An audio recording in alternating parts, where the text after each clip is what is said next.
I'm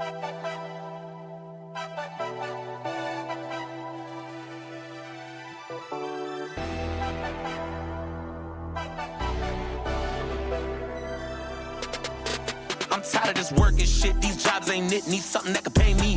Can't get a break. Need money in the bank. Tell me what it's gonna take just to make G's. I hate the way it feel when the rain get real and your landlord tripping on the 18th. Know where to run when the rain gon' come out. Looking for the sun like KD. And the crib too hot, no AC. Broke nigga, I scheming on your AP. I ain't wanna do it, but you made me. Kids gotta eat and the bills got late fees.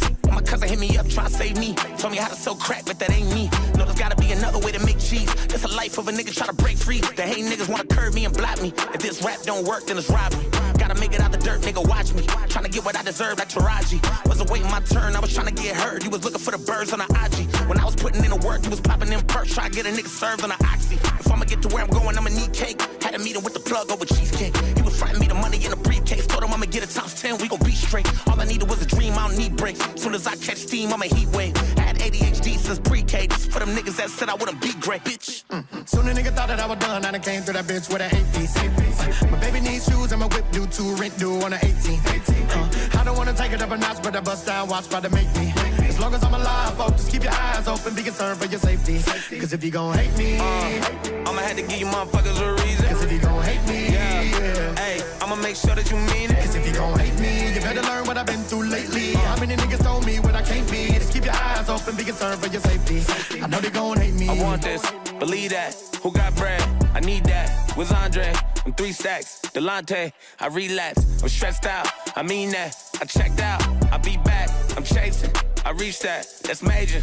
A G flat. I keep my pace when I'm in a rat race and the government wanna keep me trapped. And the school keep telling me that I can be anything I want, but I really ain't believe that. They's teaching me to work for another motherfucker when I graduate and I ain't wanna be that. Cause if the goal was for me to get rich with a 9-to-5 shift, I ain't never gonna achieve that. And what you know about risking it all just to get a little bread so you living like a don, huh? What you know about doing some dirt and you drawing up plans just to get to where you going, huh? What you know about taking a chance on yourself cause ain't nobody putting you on, huh? What you know about giving your heart to a hoe when you know that ain't where you belong, huh? What you know about shopping at Ross cause you ain't had pockets for Louis Vuitton, huh? What you know about selling some crack to your ex's mom when you knew it was wrong, huh? But you ain't got no feelings cause you up in the trenches and all your emotions is gone, huh? What you know about weighing out all of the pros but you really too good at the cons, huh? Soon a nigga thought that I was done, I done came through that bitch with an 8-piece. My baby needs shoes and my whip due to rent due on the 18th. I don't wanna take it up a notch, but I bust down, watch by to make me. As long as I'm alive, folks, just keep your eyes open, be concerned for your safety. Cause if you gon' hate me, I'ma have to give you motherfuckers a reason. Cause if you gon' hate me, yeah. Hey, I'ma make sure that you mean it. Cause if you gon' hate me, you better learn what I've been through lately. How many niggas told me what I can't be? Just keep your eyes open, be concerned for your safety. Cause if you gon' hate me, I'ma have to give you motherfuckers a reason. Cause if you gon' hate me, yeah. Hey, I'ma make sure that you mean it. Cause if you gon' hate me, you better learn what I've been through lately. How many niggas told me what I can't be? Just keep your eyes open, be concerned for your safety. I know they gon' hate me.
I'm in the world but not of it.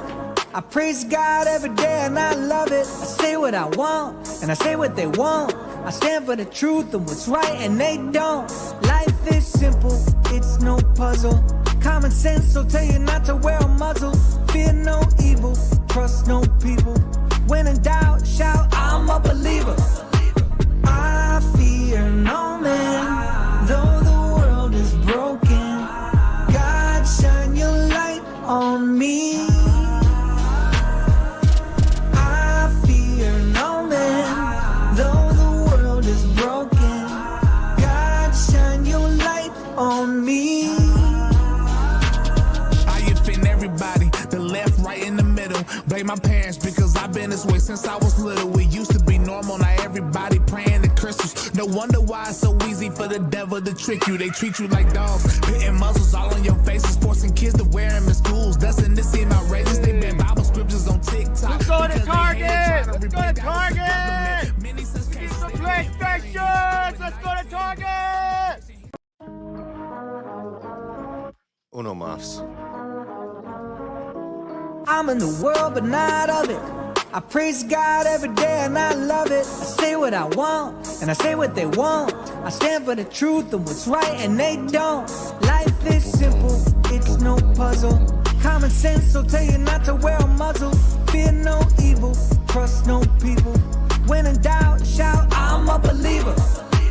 I fear no man, though the world is broken. God, shine your light on me.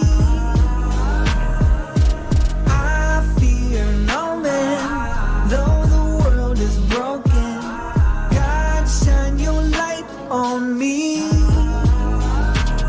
I offend everybody, the left, right, in the middle. Blame my parents because I've been this way since I was little. It used to be normal, now everybody praying to crystals. No wonder why it's so easy for the devil to trick you. They treat you like dogs, putting muzzles all on your faces, forcing kids to wear them in schools. Doesn't this seem outrageous? They ban Bible scriptures on TikTok. Let's go to Target! Let's go to Target!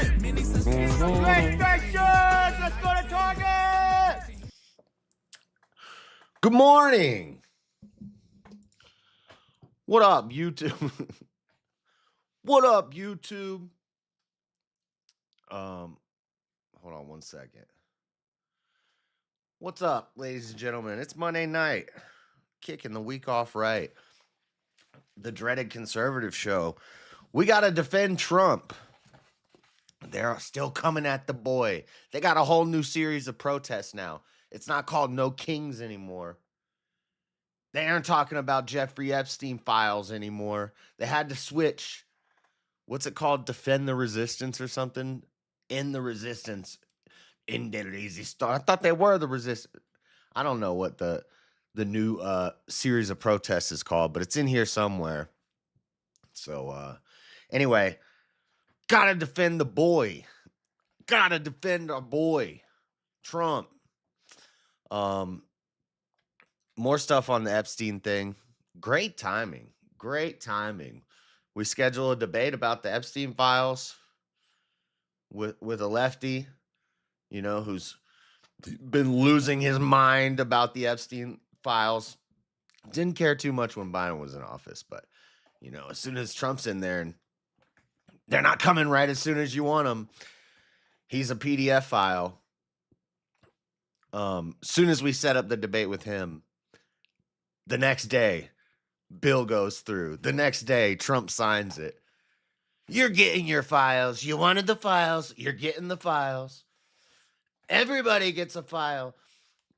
I need Oprah. You get a file. You get a file.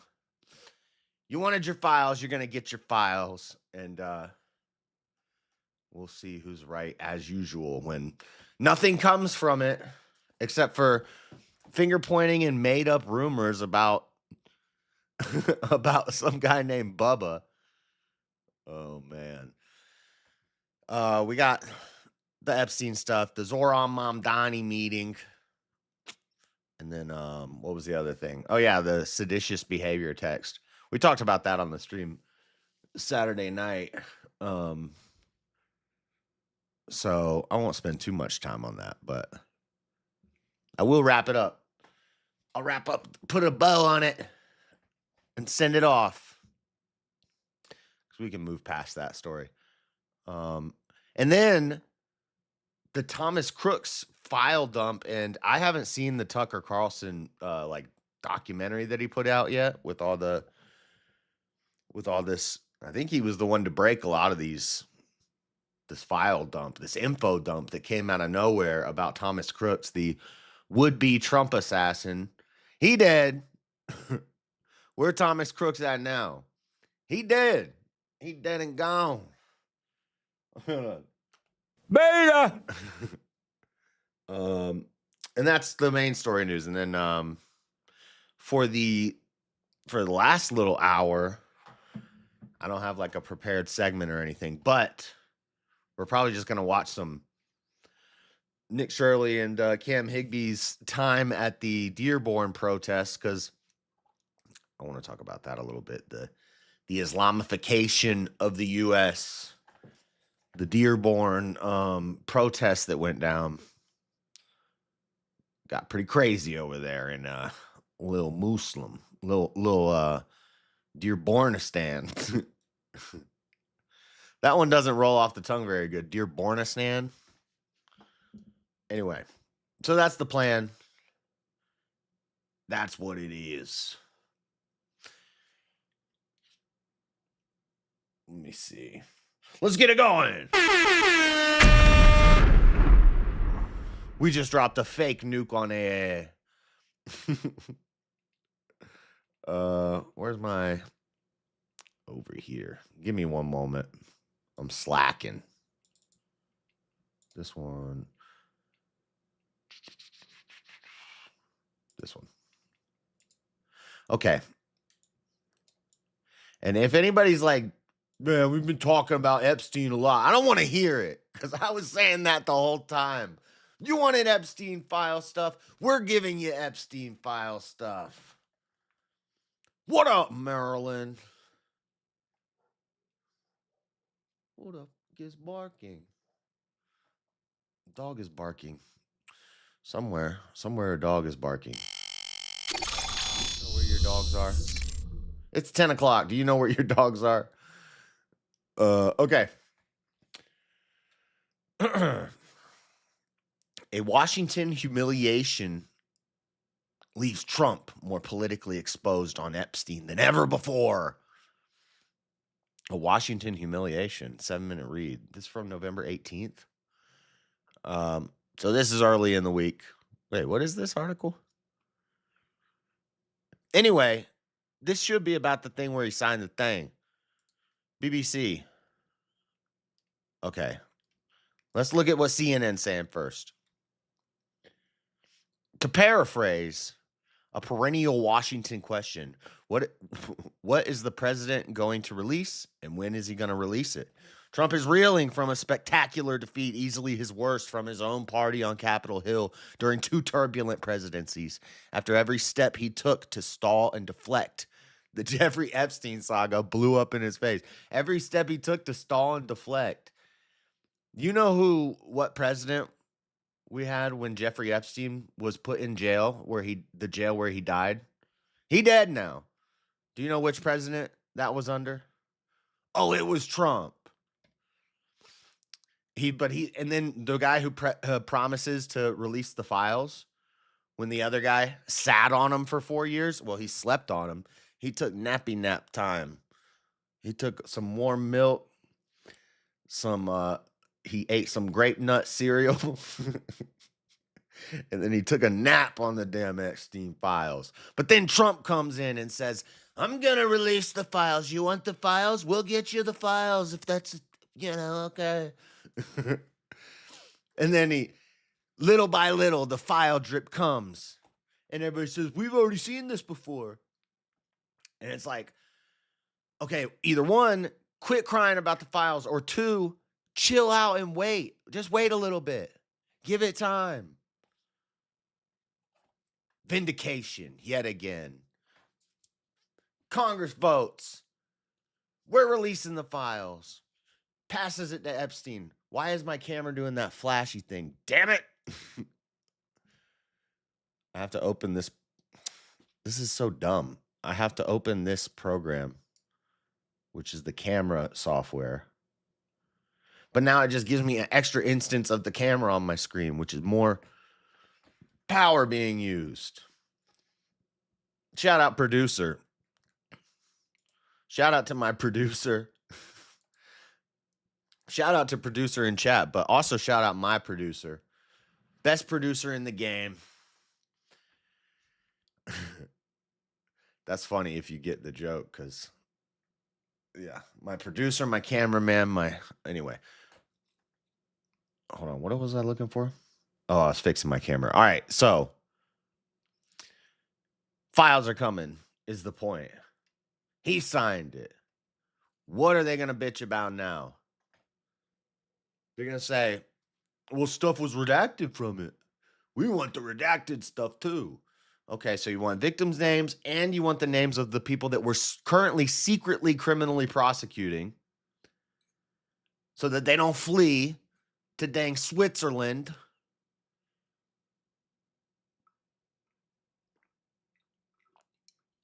And you want the victims' names. Yep. Okay. You know, they figure out a way to get that. Then what are you going to cry about? You just want CP. Sorry. The Epstein saga blew up in his face. No one would have believed as recent as this past weekend that a bill requiring the Justice Department to release the files related to the convicted sex offender would race through GOP Congress with only one vote against it by Tuesday evening. But such can be the power of suddenly unleashing political justice. Now Trump and his Attorney General Pam Bondi, who both triggered the political uproar by pledging to open the Epstein files only to then refuse to do so, are back where they started, only a much more vulnerable political position, blah, blah, blah. Vindication for victims.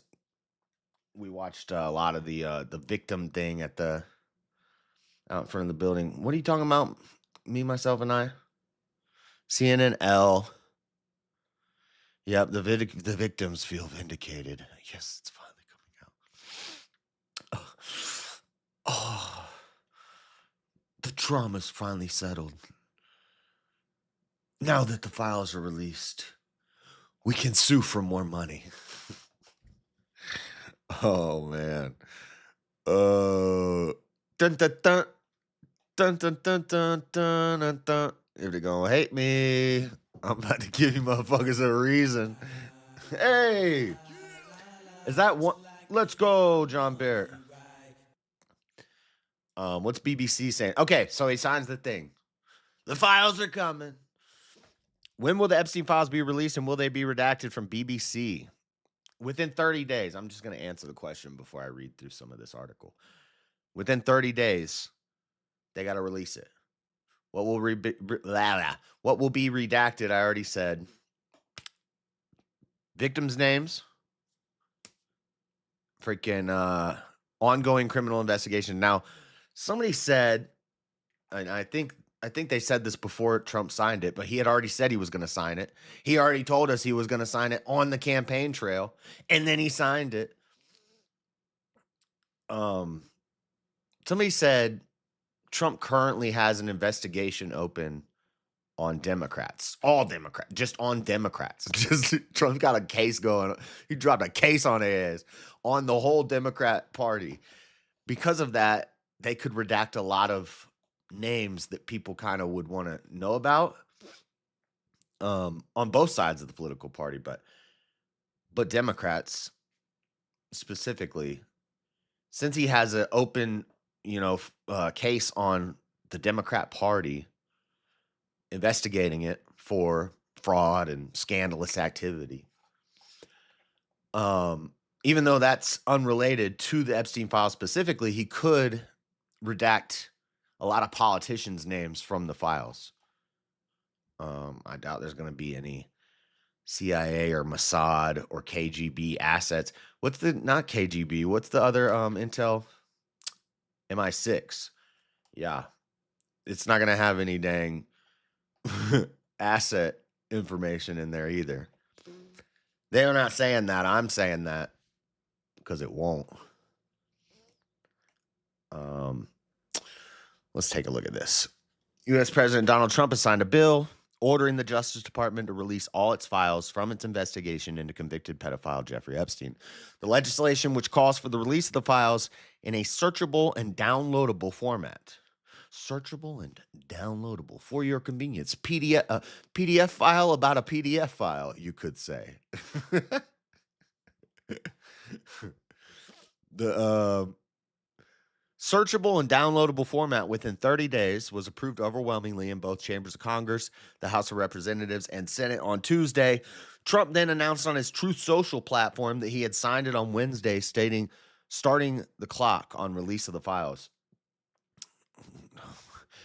Under pressure from Epstein victims and rank-and-file Republicans, Trump on Sunday made a major reversal in his stance on the files. It's not really a reversal.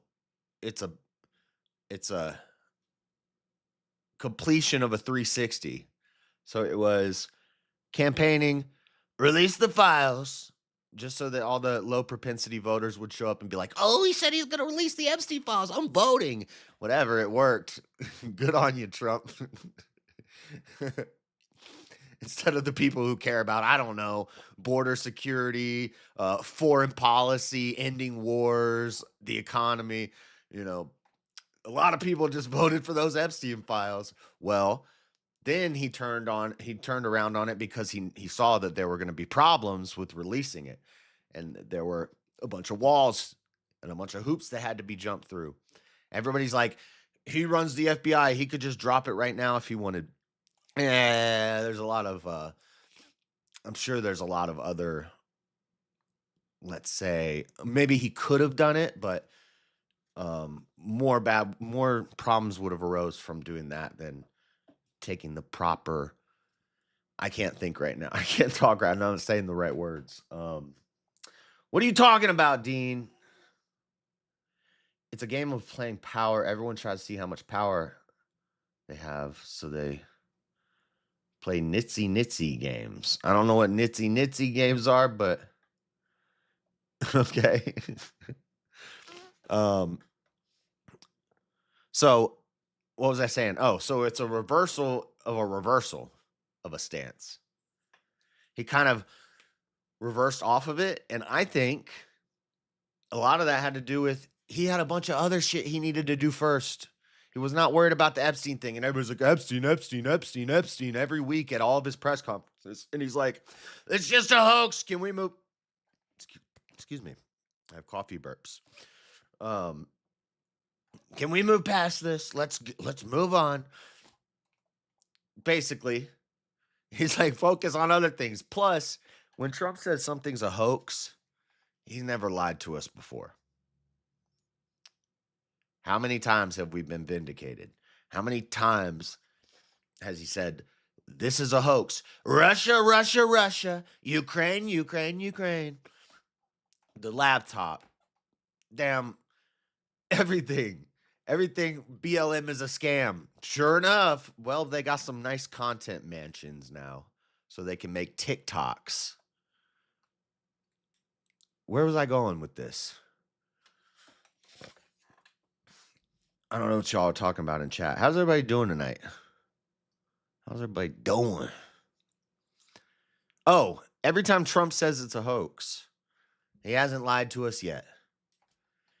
And it's not so much that the Epstein files are a hoax. It's that the Democrats saying Trump is in them. He's a PDF file.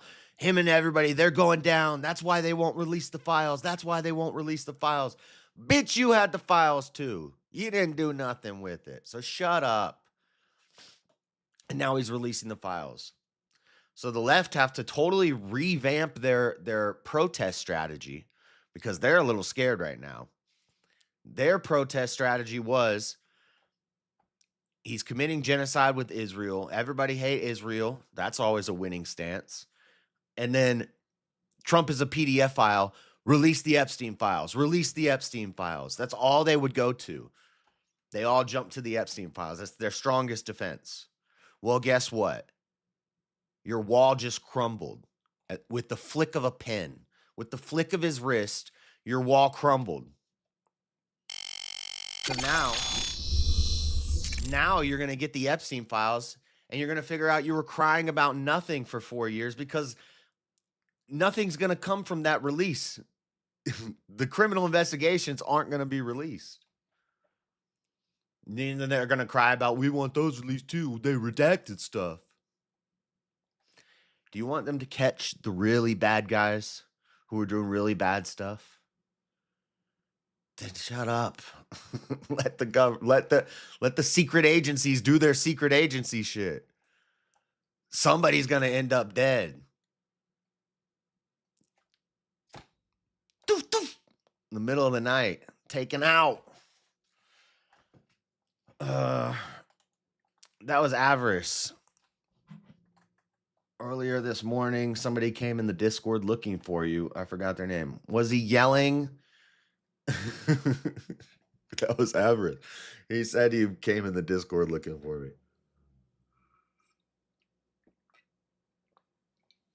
All right. Kofi. When did Trump sign the bill?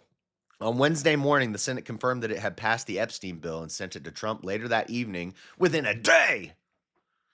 Biden slept on it for 4 years. Later that evening, Trump posted on social media that he had signed it into law. While the press and others, that's crazy that you have to sign a bill into law to release, because they had to make a whole law to release these because there was currently a law blocking them from releasing a lot of the information.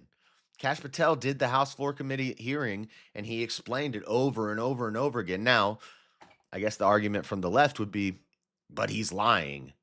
He's just sitting up there lying. Possibly. But the way he explained it, he at least gave an excuse for why they hadn't released more than they had. They had released all they could by law. Change the law. It's done. Your files are coming. And this isn't just to the left either. It's to the right. It's to all the MAGA people who were like, oh, where's the Epstein files? He's not released the Epstein. Fuck Trump. He lied to us. It's like, okay. Okay. So you don't see what's going on here at all. What do you mean you people also can't complain? I don't know what you're talking about. Oh, that's what's up, Marshall. Okay, when will they be released? Justice Department now has 30 days to release its materials on Epstein, but there are obstacles to the files being shared. The House bill said the Justice Department can hold back any documents that jeopardize an active federal investigation or ongoing prosecution, provided that such withholding is narrowly tailored and temporary. That could potentially lead to delays, given that Trump has called for investigations into Epstein's links with prominent Democrats, such as Bill Clinton. Yeah. Oh, Clinton, he murdered a guy. He murdered a guy. I heard that Bill Clinton murdered. I just want to get murder out of the White House. And Larry Summers, Democrat, to determine what was going on with them and him. Clinton has strongly denied he had any knowledge on Epstein's crimes, whereas Summers has apologized for his misguided decision to continue communicating with Epstein until 2019. Now, what's odd is in the 8,000-page Michael Wolff, what would you call it? An op-ed? I guess, no, more like an expose. Anyway, he wrote a thing that he was trying to get published, but then he was scared to publish it. So Ben Smith from it's in my folder. Man.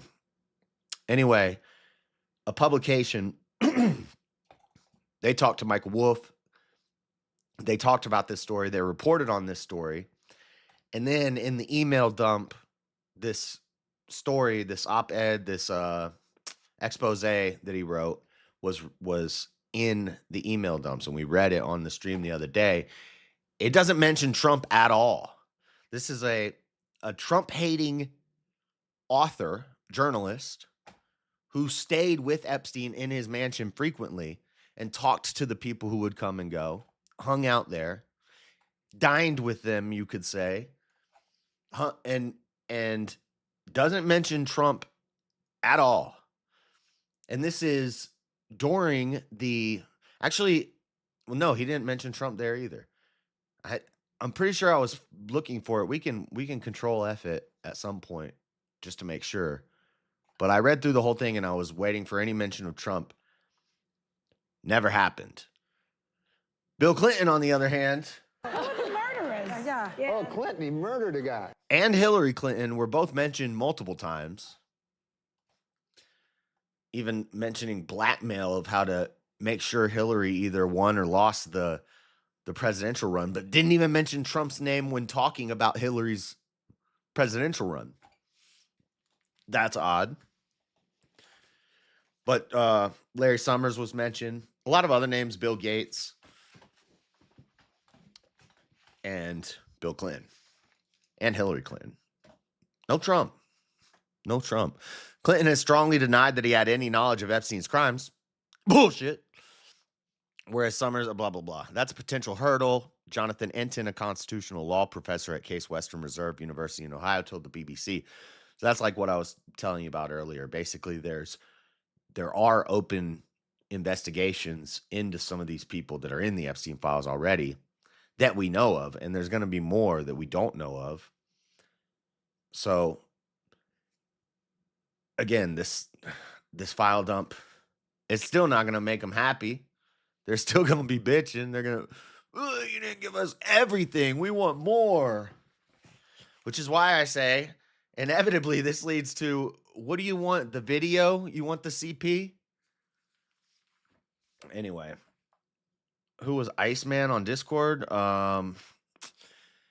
He was around a long time ago. You were here. He's the guy he's from Minnesota, and he went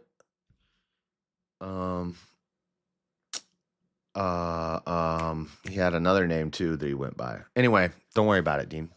He hasn't been around in a long time. Let's watch this. Face the Nation.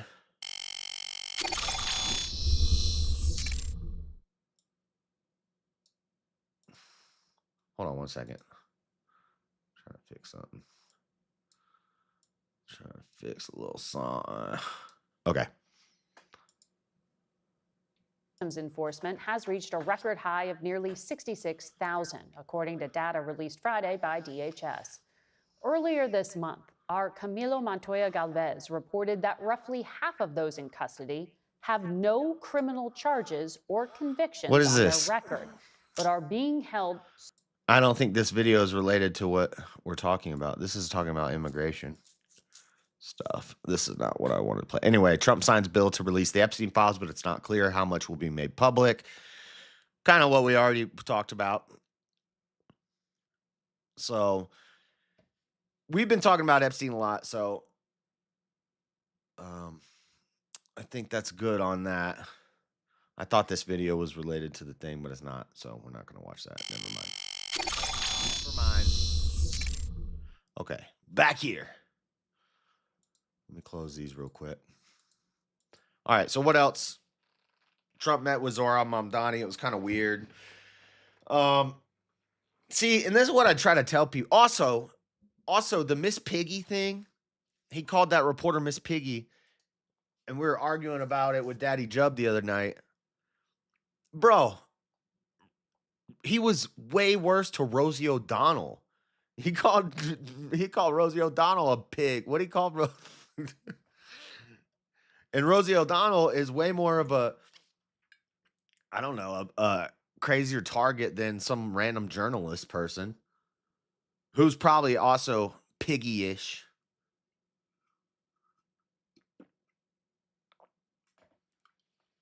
You call our president a rapist in a PDF file, and then he calls a reporter Miss Piggy, and they lose their freaking mind.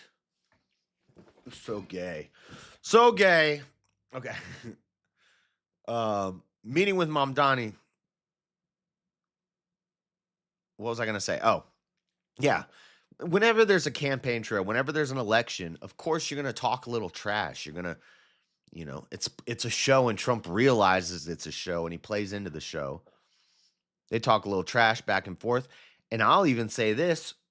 I don't think Zoran's going to be as radical as everybody thinks he's going to be. I think he said a bunch of commie gobbledygook because people like commie gobbledygook. Even if they don't know what communism is, they hear free buses, rent locks, or whatever they call it, where your rent's not going to keep going up, and locking the prices. Government ran grocery stores sounds great. Price controlling,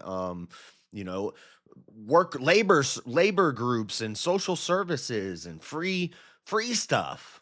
It sounds great. Whenever any politician, if you run on, I'm going to give you free shit, you're going to do good.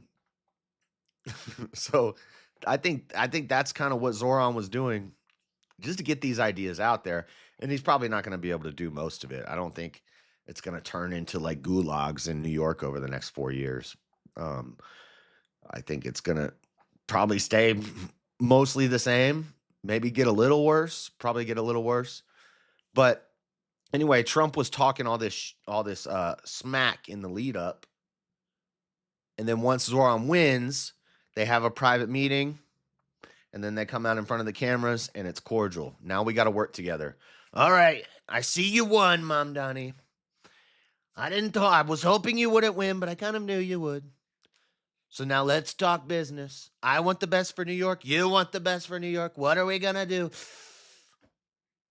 And that's what happened. And then they came out and now we need to present like we're going to be working together because you now run one of the biggest, most populated city in America, right? Something like 9 million out of 330 million. It's a lot of people in New York. Supposed to be the greatest city in the world. I don't know if it is anymore. And it may get worse. So we'll see. But I don't think he's going to do as much crazy, like radical stuff as everybody's worried he's going to do. It's more like he's just slowly dripping these ideas in. Now there's a Muslim Democrat socialist mayor of New York, the greatest city in the world.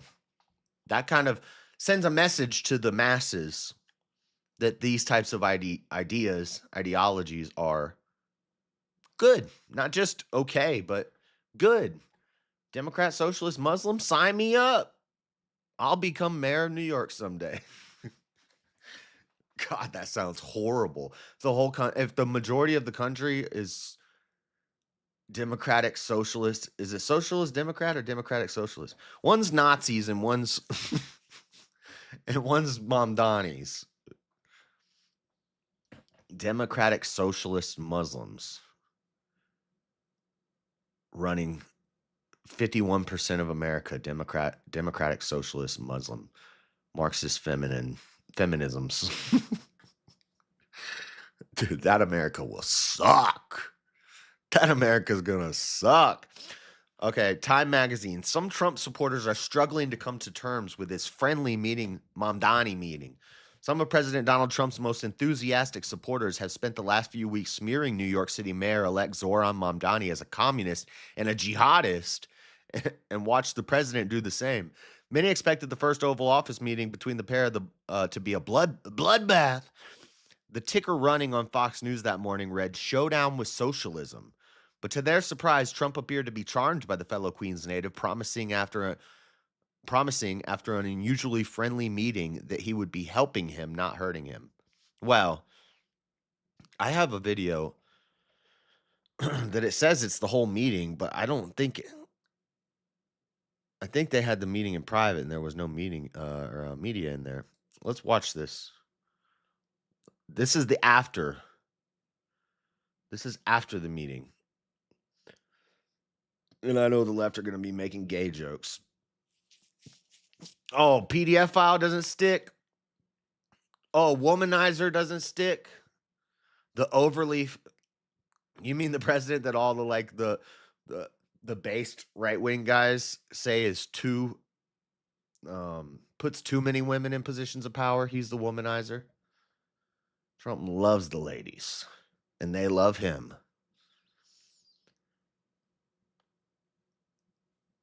He's gay now. That's going to be the new thing. Watch. We're supposed to believe he's gay now.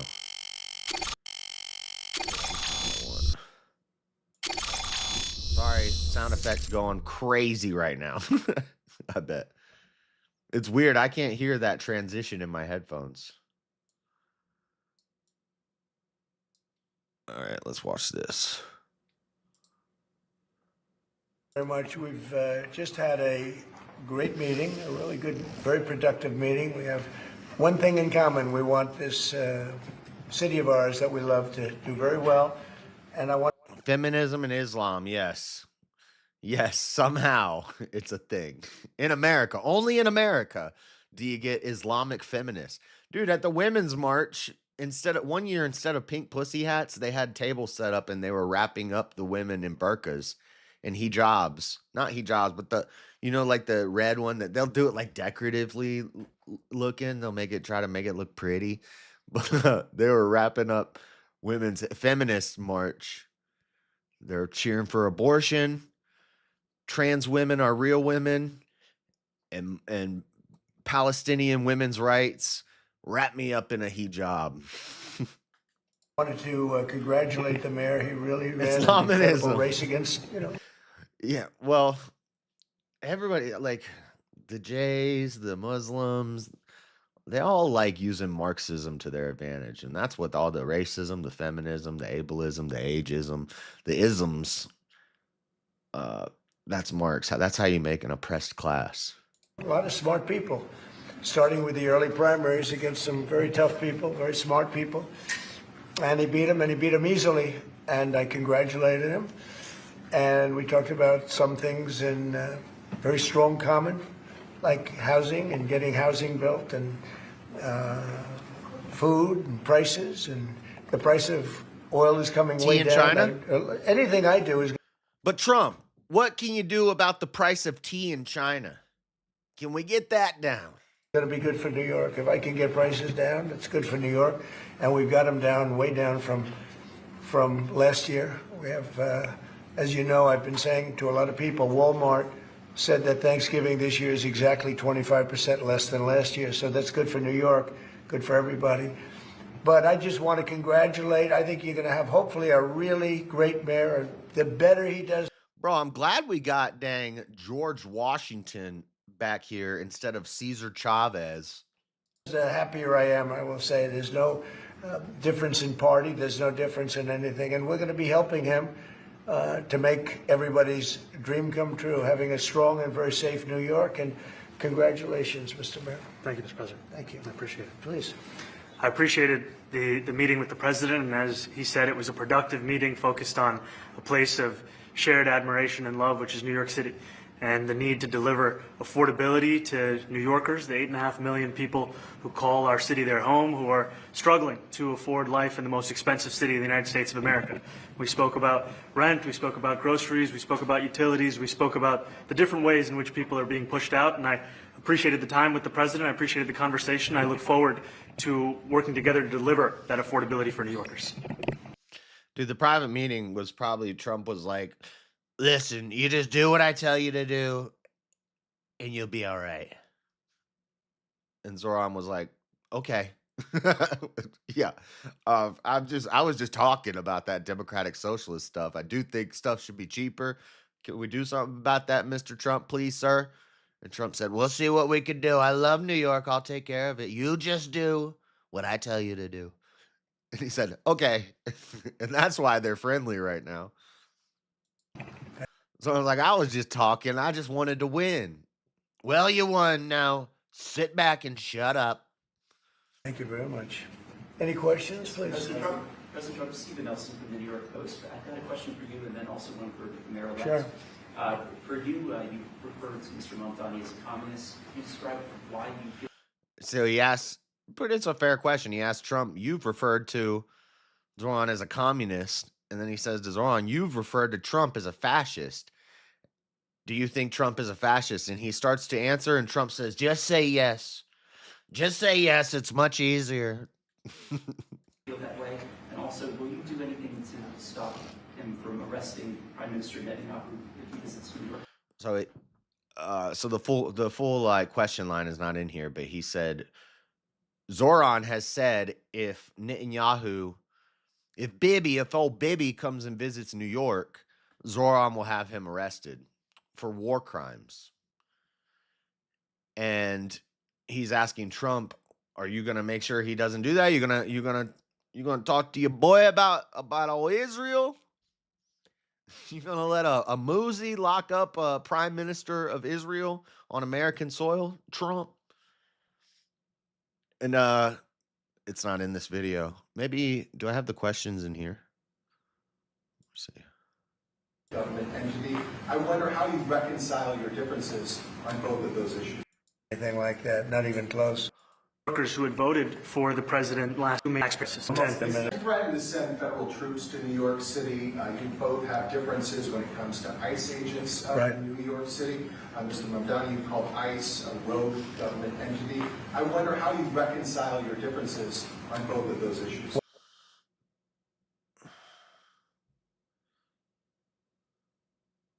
if I had a girlfriend, you'd make her jealous of you. That doesn't make any sense, Dean. Well, I think we're going to work them out, and I think that if we have known murderers and known drug dealers and some very bad, they're going to be dead people, you know, we want to get them out. And the mayor wants to have peace. We discussed this at great length, actually, maybe more than anything else. He wants to have a safe New York. Ultimately, a safe New York is going to be a great New York. If it's not safe, no matter how well we do with pricing and with anything else, we can talk about anything you want. If you don't have safe streets, it's not going to be a success. So we're going to work together. We're going to make sure that if they're horrible. Yeah, that's pretty much what I'm thinking, Rev. The same, yeah. People there, we want to get them out. I think he wants to get them out, maybe more than I do. So we'll work together. We discussed it at great length. Yes, please. I'm trying to find where they're like, he's called you a fascist before, and Trump's like, just say yes. To the cost of Con Ed, the cost of childcare. And too often politicians are looking to lecture to New Yorkers what they should care about as opposed to listen. And when we spoke to those voters who voted for President Trump, we heard them speak about cost of living. We focused on that same cost of living, and that's where I am really looking forward to delivering for New Yorkers in partnership with the president on the affordability agenda. And I think we have to work a little bit. We talked about Con Edison. We have to work a little bit on getting the prices because, you know, we've gotten fuel prices way down, but it hasn't shown up in Con Edison. And we're going to have to talk to them. You know, if we're sending them fuel at a much lower price than it was a year ago, which is true, we have to get Con Edison to start lowering their rates. Absolutely. And if I may, last week you told me you were pushing ahead with your plans to sue BBC for up to $5 billion. You were going to speak to... I don't know.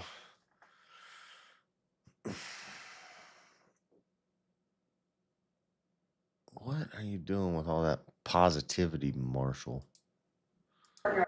So check this out.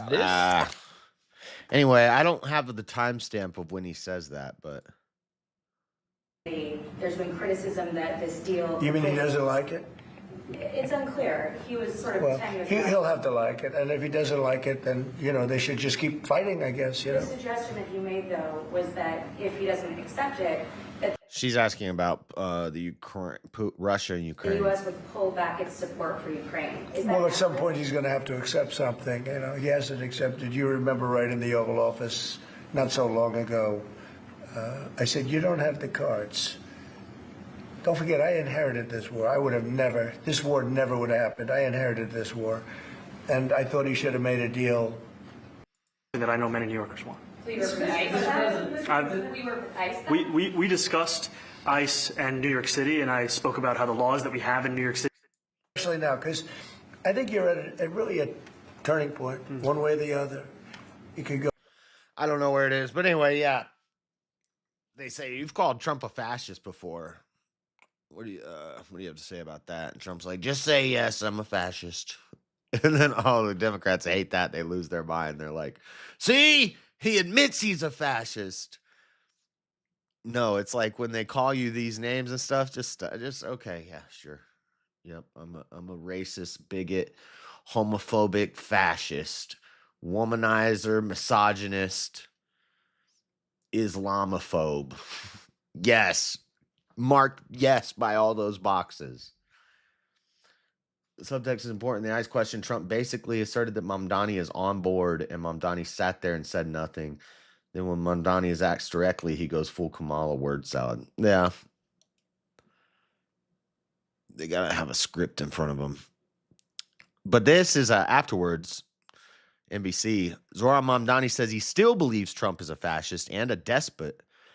Despot? How do you say that? Despot? Despo? After White House meeting, the New York mayor-elect said that while he does believe Trump is a fascist, he still plans on working with the White House on New Yorkers' behalf. This is Meet the Press. This is 17 minutes. I ain't watching all this. Zoran Mamdani, Mr. Mayor-elect, welcome back to Meet the Press and congratulations. Thank you so much. It's a pleasure to be back. Well, it is wonderful to have you here in person, fresh off of your first meeting with President Donald Trump. He praised you. He even said you could do a great job as mayor despite months of a bitter back and forth. Were you surprised by the warm welcome that you got? You know, I was looking forward to having the meeting with the president to speak about the needs of the 8.5 million people who call the same city we love home, and to speak, frankly, about the affordability crisis that is pushing so many of them out of those 5 boroughs. And I found in the meeting that I had with the president a productive one, and a meeting that— Sorry, guys. I should have went through this and time-stamped it for interesting parts. This guy's incredibly uninteresting. Came back again and again to the central themes of the campaign. I just want him to yell, "Allahu Akbar!" and start doing something crazy. He looks too normal. He's been whiteified. That we ran, the cost of housing, the cost of childcare, the cost of groceries, the cost of utilities. And it showed that this is an opportunity to now start to deliver so that people can do more than just aspire to struggle in New York City, but actually to be able to live there. But did you expect it to be so chummy? What was going through your head Chummy? when you were standing there? You know, I thought again and again about what it would mean for New Yorkers if we could establish a productive relationship that would focus on the issues that those New I'm sure Trump's press team and Trump were sitting there and they're like, okay, we're going to make this look like we're friends. We're going to be nice out there. If Trump would have said we're going to be hostile when we go out there, then it would have been hostile. This dude's just doing what he's told at this point. New Yorkers stay up late at night thinking about. He could be a threat, though, later. We try and tell people what they should be worried about, what they should be concerned about. When you actually ask New Yorkers and you listen to them, you hear it come back to the issues that animated not just the conversation the president and I had with the press after our meeting, but frankly in the meeting itself. It was a conversation where we spoke about the need to deliver on this agenda, and I appreciated that when the president, when we had that meeting, it wasn't just in the Oval Office, he also took me into the cabinet. Yeah, Marshall, I'm saying the same thing. That's kind of what I'm saying too. Communism sounds really good. And so when you tell people you get free stuff, they'll vote for you. But it's probably not going to be. It's just, we're seeing the signs. We're seeing the signs that these people are getting elected now. Cabinet room, and there we were looking at portraits of presidents. And it can snowball quickly. You start getting democratic socialists elected in, Muslim democratic socialists elected in office. It's not long before you have transgender fucking atheist, transgender, damn communists in office. Probably has already they're probably in government already. Of years gone by, and we admired a portrait of FDR. And in many ways, when I think about the candidacy that we've put forward, it looks to Fiorello LaGuardia as the greatest mayor in New York City history. You can't tell the story of LaGuardia without telling the story of FDR and the story of a relationship with the federal government that finally delivered at the scale of the crisis it was facing. Well, prior to your meeting, I don't have to tell you this, President Trump repeatedly threatened to cut off federal funding to New York if you won. The president seemed to back away from that yesterday, though, in his public comments in that joint news conference that you all did. He said, I don't think that's going to happen. I expect to be helping him, not hurting him. Do you believe him when he says that? No, I believe the president in the conversation that we had, and I will continue to make the case, both to the president and to the country at large, about the needs of New Yorkers. Because what I found, frankly, is that New Yorkers have grown tired of being asked to believe in a system that has delivered very little for them. They're tired of a politics that expects everything from them while delivering little. And what they want now is a politics that can see the scale of the crisis in front of it and actually start to work together to deliver on that. You know, you ran a campaign, though, saying that President Trump had not delivered on his promise of affordability. Did anything that... Yeah, I don't know if the people realize that it is still illegal to be a communist. Well, yeah, the Communist Control Act of 1954. Yeah, McCarthyism, the Red Scare, like, we still don't like commies in America, okay? So, just be careful. Speaking of all this, I think that brings us to the little... seditious tweet post. We argued about this a good bit on Saturday, but I'll play the video and then I'll give you some takes real quick. Once again at odds with Democratic lawmakers. Damn! The latest spat centers around his response to a video posted on social media. Natalie Brand has more details from the White House. It's going to get a lot of us killed. We have kids. Lawmakers are we have kids. This is going to get us killed. You guys have been calling him a fascist and a Nazi, and that actually has got people killed. Shut up. condemning President Trump's social media posts accusing 6 Democratic lawmakers of Okay. sedition. First things first. All this is simply stating a fact. Seditious behavior, punishable by death. But I'll be fair. The Democrats were just stating a fact as well. Military, disobey illegal orders. Now, all the media is saying unlawful orders, but they say disobey illegal orders. They're just stating a fact. They're just stating a fact. They made sure that their message was not, couldn't actually be prosecuted for sedition. But they're stating a fact with a message behind it. You have to infer the message, but they're stating a fact, disobey illegal orders. There's a message behind that. That is don't listen to the commander in chief. He's unconstitutional. Even when he's not being unconstitutional, they're saying his orders are illegal and unconstitutional. You should disobey him. That's what they're saying. Trump just states a fact. Seditious behavior, punishable by death. Just stating a fact. But there is a message behind that fact. Tread lightly because you can get fucked up. That's what Trump's message is that you have to infer from his side. Punishable by death. Our laws are clear. You can refuse illegal orders. The president's comments came in response to this video from the lawmakers with military. You can refuse illegal orders. You can refuse illegal orders. You must refuse illegal orders. And national security. Implying that Trump's orders are illegal.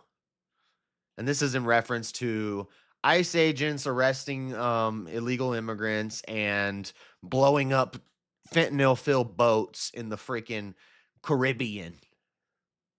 Caribbean? Pirates of the Caribbean. Royal Caribbean. I don't know. Security backgrounds with a message to concerned members of the military that they do not have to follow unlawful orders. Don't give up the ship. The White House clarified that the president doesn't want to see lawmakers executed, but criticized the video. They are literally saying to 1.3 million active duty service members not to defy the chain of command, not to follow lawful orders. Actually, what they said is you can refuse an illegal order, which is in the Uniform Code. Right. And actually, all Trump said is seditious behavior is punishable by death. All we're doing is pointing out facts, right? Code of military justice. But they're suggesting, Nancy, that the president has given illegal orders, which he has not. Back on Capitol Hill, some Republican leaders have tried to downplay the president's response. That was a wildly inappropriate thing for so-called leaders in Congress to do, to encourage young troops to disobey orders. I mean, think of what the threat that is to our national security and what it means to our institutions. Others say it was inappropriate. I don't think it's a good idea to talk about jailing your political opponents or... See, so when Carolyn Leavitt says they're suggesting that the military should defy Trump, she's doing what is it, Rev? She's doing eisegesis, which I think it's I think she's reading the right. That is what they're trying to do when they say that. She's right. In the same way, you have to read into Trump's tweet that he's calling for the death of his political opposition. You have to read that into it. But you might be right. Maybe that is what he's calling for. But he didn't do it directly, just like they didn't do what they did. They didn't seditiously attack Trump blatantly. It's kind of hidden in the message. And he didn't blatantly call for their deaths. But maybe it's kind of, hidden in there.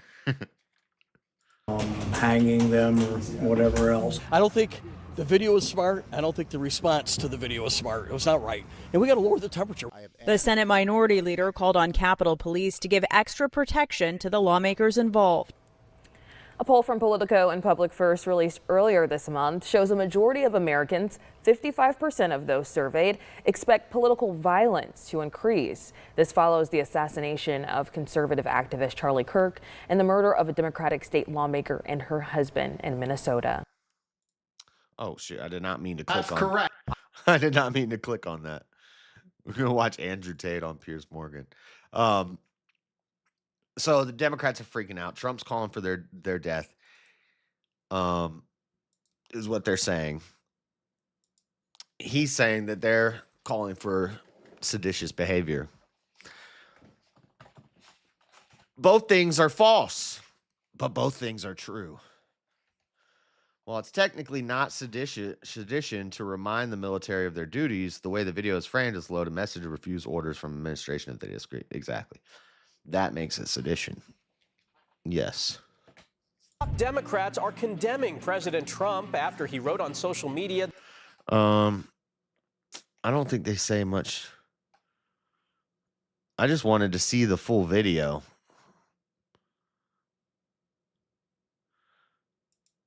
From abroad, but from right here at home. Our laws are clear. You can refuse illegal orders. You can refuse illegal orders. You must refuse illegal orders. It's like So, Ed, how are hypnosis. lawmakers on both sides? It's like hypnosis.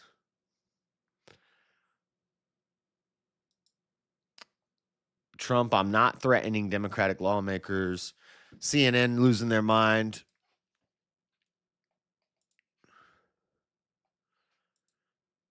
What time is it? 7. Ah. Y'all going to jail. Is it raining outside?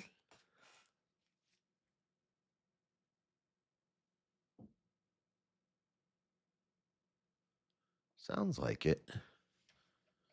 I would think it would be cold enough to snow almost. Yeah. I didn't really want to. We talked about this a lot on Saturday, so kind of done with that. Let's move on to the last thing, this Thomas Crook. Now, for some reason, it's always hard for me to get on X on my thing. So I haven't watched the Tucker Carlson documentary, expose on Thomas Crooks, but there's been a little bit of a file dump. So Thomas Crooks, would-be assassin of Trump, the dude who was just hanging out on the roof that was too sloped to have FBI agents on top of it. It went silent on him. Radio silence. It's after they took him out, Trump assassination, pretty quickly, news cycle moves on. Thomas Crooks, we don't get anything about him. And then all of a sudden, boom, we get hit.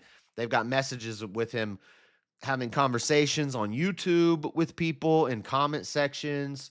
They've got video of him practicing with weapons. They've got this huge file dump on this Thomas Crooks guy. And apparently, the reason that we never got any information earlier on is the FBI stonewalled the investigation. They got pictures of dudes up on that roof spraying it off with a hose, like right after the thing happened. So he only had 2 names, though.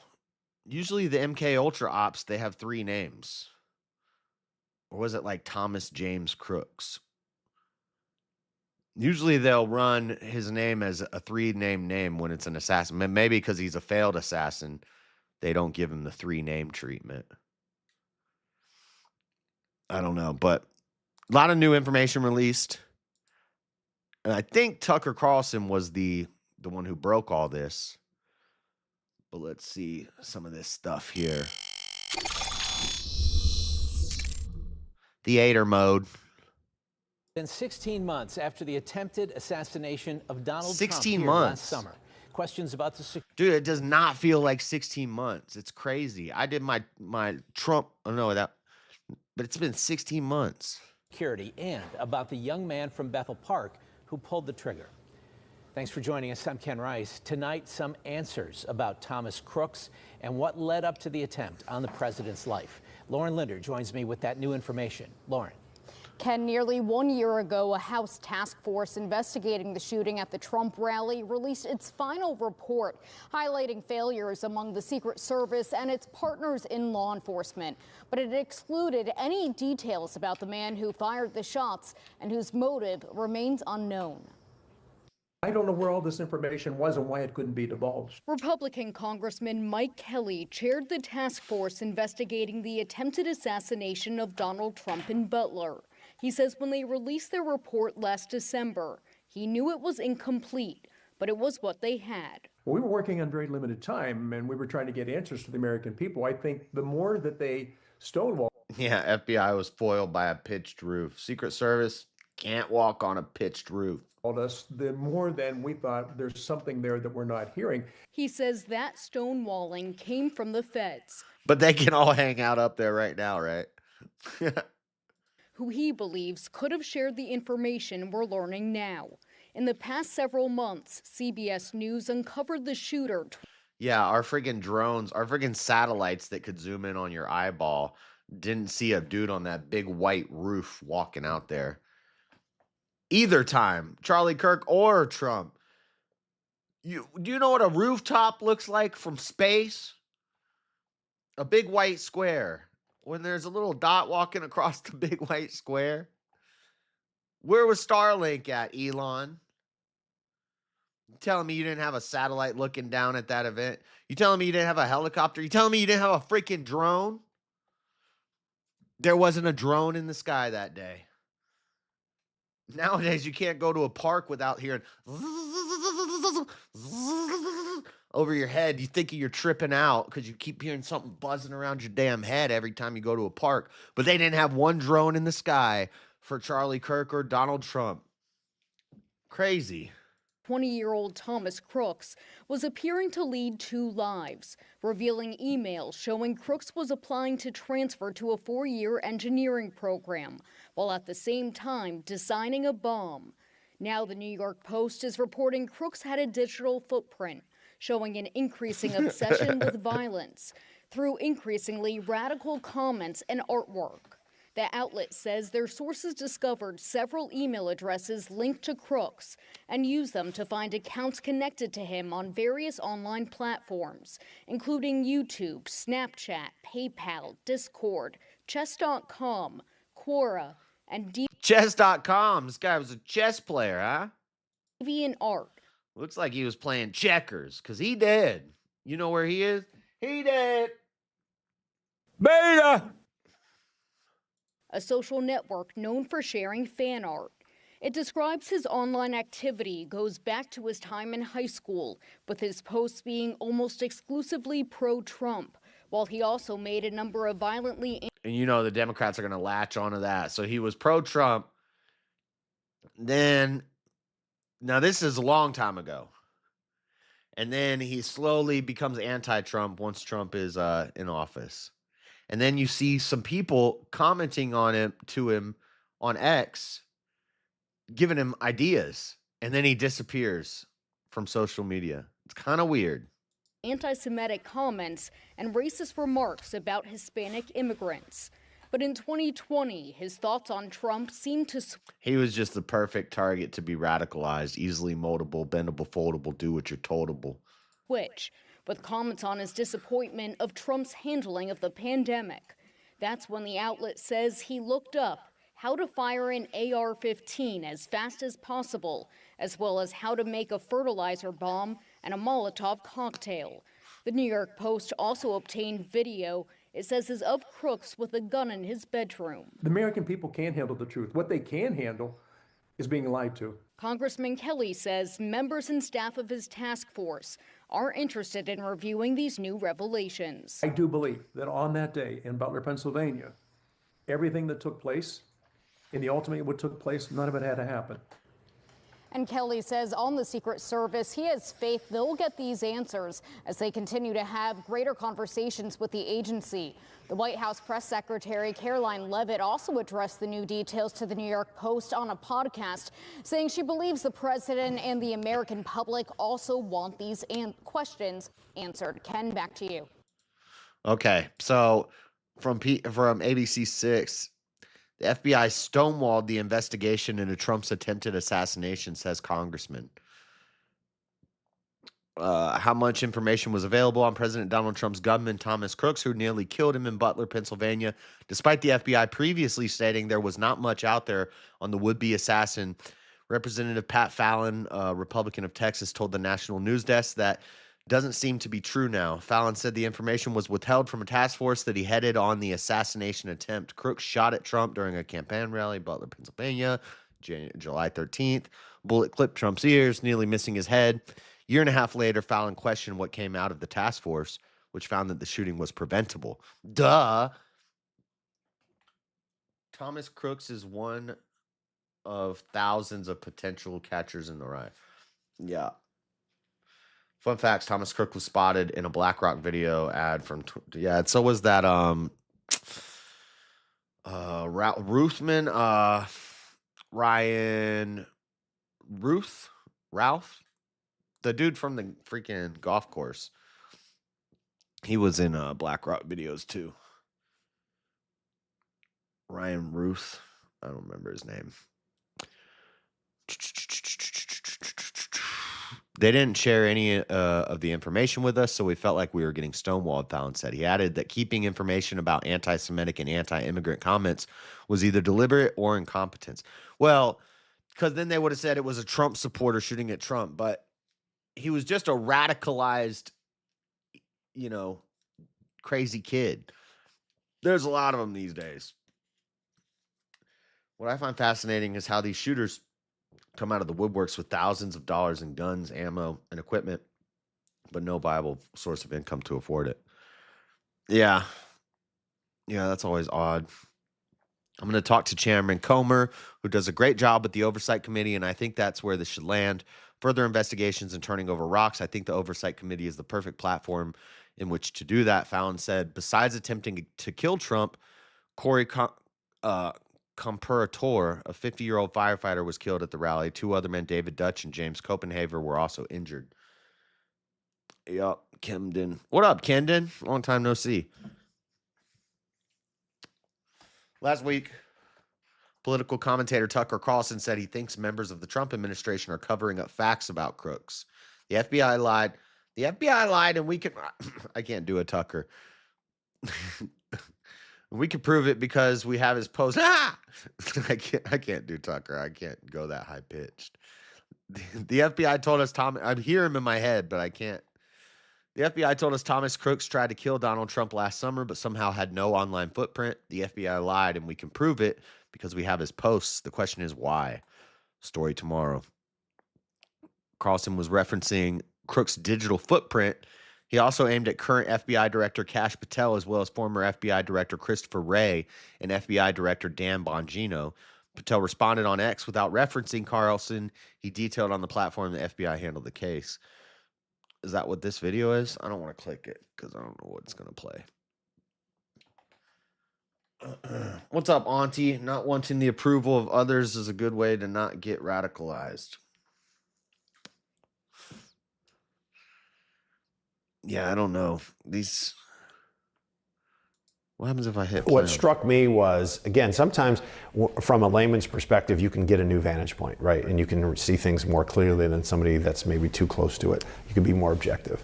And so one of the things that struck me was this troubled 19, 20-year-old kid outsmarted the United States Secret Service. That's really problematic in and of itself. And how he did it that day. Flew the drone around, went to the site, I think around 3:30.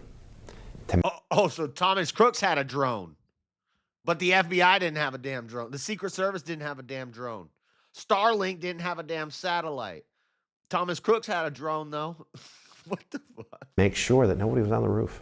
There's a photo of him somebody took. Not lately. He's looking at. I haven't been out camping in a minute because this past summer Echo was getting too old, and so I didn't really go camping this past summer. So it's been over like a year and a half since I've been out there up to the mountains. But I'll be able to go next summer because Echo gone. The roof to make sure that, because if somebody was on it, he might not have come back. And he was then smart enough, although obviously mentally ill, but smart enough to not have the rifle on him at the time. And then when it looked like the coast was clear, and he used a rangefinder, and they saw him with the rangefinder, and they didn't nab him, then they lost sight of him. Like, that's just, it's odd. But then he goes back to the car, gets his weapon, brings it back in a backpack, then assembles it, climbs the roof, and gets on. Sounds oddly similar, doesn't it? To another shooter? I mean, it was amateur hour, but he did it. He pulled it off. Yeah, if you do your job the right way. Isn't it weird that these like weird amateur shooter kids, they follow the same pattern and they just get through all the security for these high up people? That was a gross way to say that? No, it wasn't. Don't be emotional, Auntie. And thoroughly initially, you get a lot fewer conspiracy theories moving forward, and that's really good for the country. People just want transparency and they want the truth. Look what happened with, ain't no sense crying about him no more, Auntie. He dead. In November of 1963 with Kennedy's shooting. There was the Warren Report that was rushed and was botched. And then how many books have been written about conspiracy theories? And I think still to this day, a majority of Americans don't believe that Lee Harvey Oswald acted alone. Some of that is in part just how can this insignificant, troubled young man be an historic figure and take out the President of the United States? But you've got to know, was he acting alone or not? We to this day don't know, or at least we're unsure as a country. We don't want this to happen ever again. We don't want the act to happen ever again, but we don't want that doubt to creep into the American really persona either, because if you start doubting things like that, you're not going to trust your own government. Yeah, well, a little too late. Like Charlie Kirk already happened.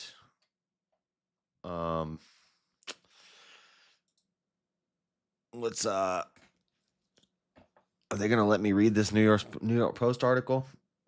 Yeah, I do need to get out there. Yeah, it's nice to get out there camping, do some fishing, sit up in the mountains by a river.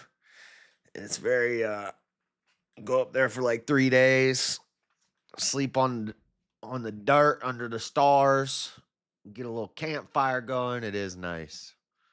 We need some of that. Next summer, well, winter's starting, so it's going to be a minute. But next summer, I want to get all new camping equipment because my stuff's all old and my backpack's starting to fall apart and stuff. And then go out there and record a bunch of review videos. Go out there for like 3 days. Record a bunch of gear review videos, survival stuff out there. And it sucks to say it, but it'll be easier if Echo's not there. I'll be able to move around more freely. He's an old dog, he was an old dog. So even in the videos when I went camping with him, I could only do so much because he's got to come with me. But I'll just go out there alone next time and hang out. Also, next summer, I want to do some urban camping videos. Like, what's that one guy's name? I forget. Steve Wallace? What's this? The FBI stonewalled the House investigation into Thomas Crooks' attempted assassination of President Trump. 2 congressmen involved in the probe told the Post. I don't think this is going to be any new information, but unfamiliar direction that he usually this is Carolyn Levitt's response to the dump. Doesn't at that time in a speech, and the bullet hardly struck his head. I mean, it just missed his head, and you think about that and the odds it can only be described as a miracle. And I think he knows that. And I know millions of Americans around the country believe that, and that, God saved President Trump in that moment. It was just amazing to think about. And Thomas Crooks, the assassin, was killed. He was shot dead by the snipers. Was this a podcast in the White House? He was cremated. There are a lot of sort of questions about him. We don't know very much about him. And I know when I interviewed President Trump at the very beginning of this term in about February, he at that moment said, I need to know more. I deserve to know more. He said to his Secret Service people there and then the FBI was supposed to, but there's still no information, at least that's public. Yeah. Is there anything, is he satisfied with what he's found out? So this is November 19th. Is this before the files that came out? No, it has to be after. Out so far? I don't want to speak for him on that because it is such a personal thing. But I do know that he has inquired with the Secret Service and the FBI, and it was earlier in the administration where he asked them, I want an updated briefing on what happened. Do we know any more than when I was briefed immediately following the days after Butler? Because the Secret Service and FBI did, at that time under the Biden administration, of course, come and brief the president. Good point. The FBI stonewalled the investigation under the Biden presidency. Huh. So he's been briefed by his own people on the matter, and whether he's satisfied, that's only a question he can answer. I can't answer it for him. But there are so many questions out there. And did he act alone, et cetera? And it's, it's over a year. It's 16 months now. For sure. So, those questions are definitely deserving of answers, and I understand why the public wants those answers, and I believe the president does too. And so why again, don't we have them? It's a good question, and it's one I'd like to see the answer to, and I think all Americans would. Yeah. Not much said there. Anyway, so that's pretty much all the main story news.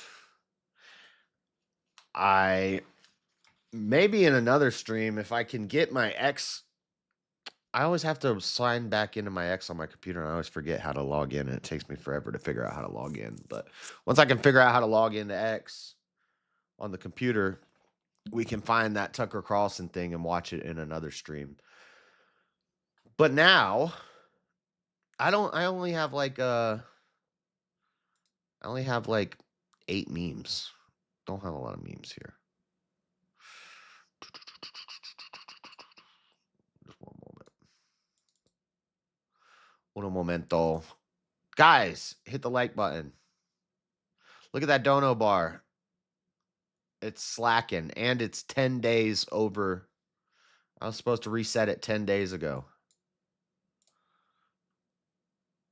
Looking lonely. I hit the like, and the new video's up. Sorry, wrong thing. Oh my God, everything's wrong. Okay. It's time for the memes.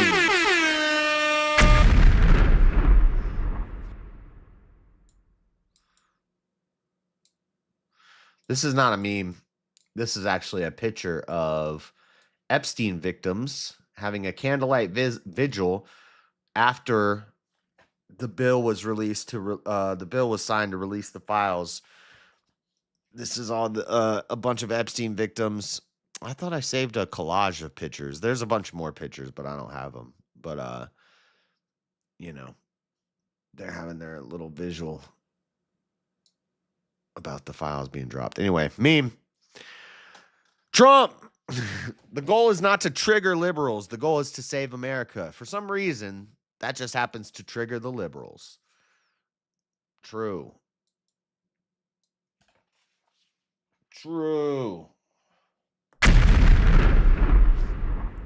Next. Just got my stimulus deposit check. Just got my stimulus check from Trump. Everybody check your account. Look at that. Stimulus check bonus. $2,000. I just got my stimmy check. Look at that. You guys check your account balances. This is a picture of my account balance. I just got my $2,000 stimulus check from Trump. Did that hit you guys' bank yet? Let's go. $2,000 stimulus check. Shout out. Next.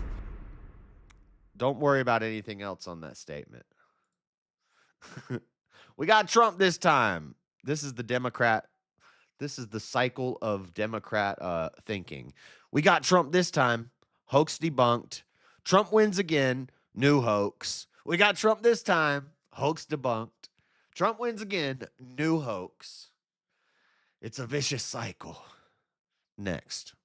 Oh, this is the DebateCon pic where you can see me. We're looking at one in the stream. Look, there I am. In the other angle from over here, you couldn't see me. I was like, I know I was there when they took that picture. That's me right there. Okay, next. This is weird. What the fuck is this?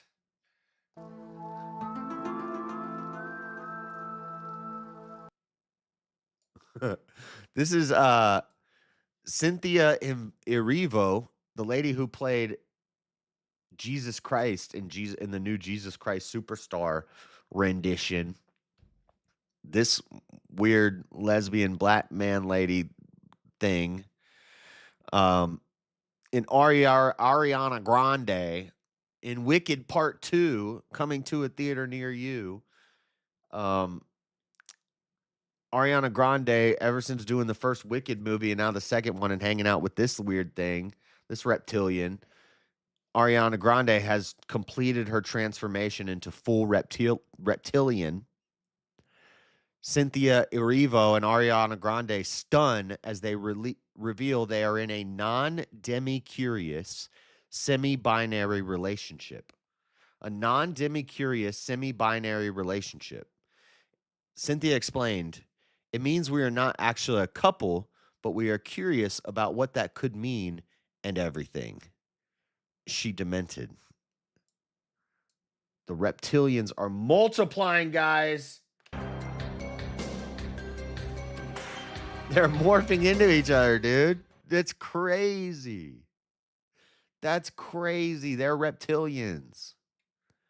What is this? And so I guess some crazy stalker ran up to Ariana Grande at like a red carpet event. Ran up and tried to like touch on her. Not even a crazy stalker. He's a YouTuber who does crazy stuff like run onto fields and start streaking and like run into basically trying to go viral by jumping into things where he shouldn't be. And he ran at Ariana Grande, and Cynthia here bowed up and pushed dude out of the way, this little Asian dude. And then they fell in love at that moment. They were already on the verge of falling in love, but now they're truly together. Next. Chuck Norris. How old are you, boy? I'm 11. When I was your age, I was already 12. Shout out. Shout out, dang old Chuck Norris. It's a man, baby. Next. You heard of Elf on... Oh, I love these. You've heard of Elf on a Shelf? Well, get ready for Betty on a Yeti.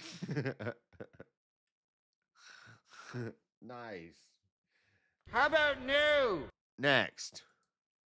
Jesus. Look at all the children running to Jesus. Thank you, Jesus. So much love. And Muhammad. No, he's going to rape us. Damn. I don't know. What do I play? Beta. Next. So this is actually not a meme. This is a news article headline. I've told you guys they're building a giant homeless encampment just outside of Salt Lake City here in Utah. And Trump is working on it. And this is the new plan. They're going to test it out here to build these giant like village encampments. In some places it's like barrack style living. Some places it's nicer. You know, an encampment basically for the hobos. And So a lot of people are freaking out. They're already starting to protest this because they're saying Homeless Services Board considers involuntary detention in new campus project, where like they start putting these outside of major cities.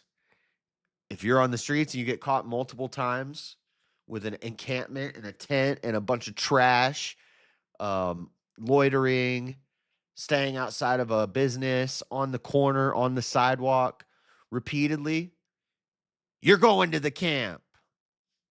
You're going to the encampment. But I just thought this was funny because look at this. Look at the picture they chose. Bro, what the fuck is that? Two mentals don't make a non-mental. You see two mentals hugging, you call the police immediately because two mentals don't make a non-mental. These two people might be procreating. I'm not a eugenicist. You know, I'm against abortion. But this should not be allowed to happen. You know what I mean? Keep them involuntary detainment. Keep them separate. All right?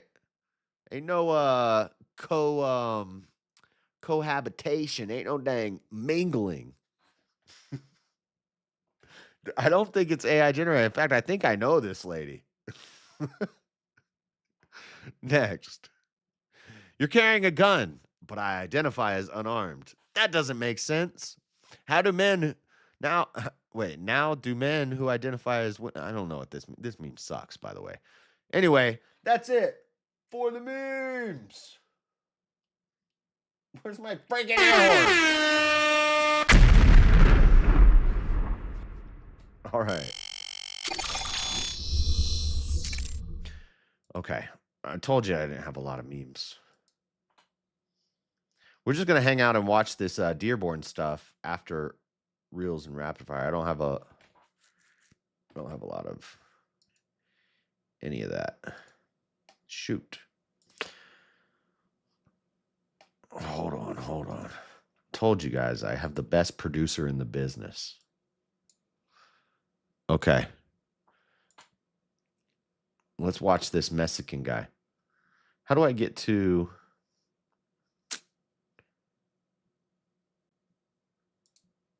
One second.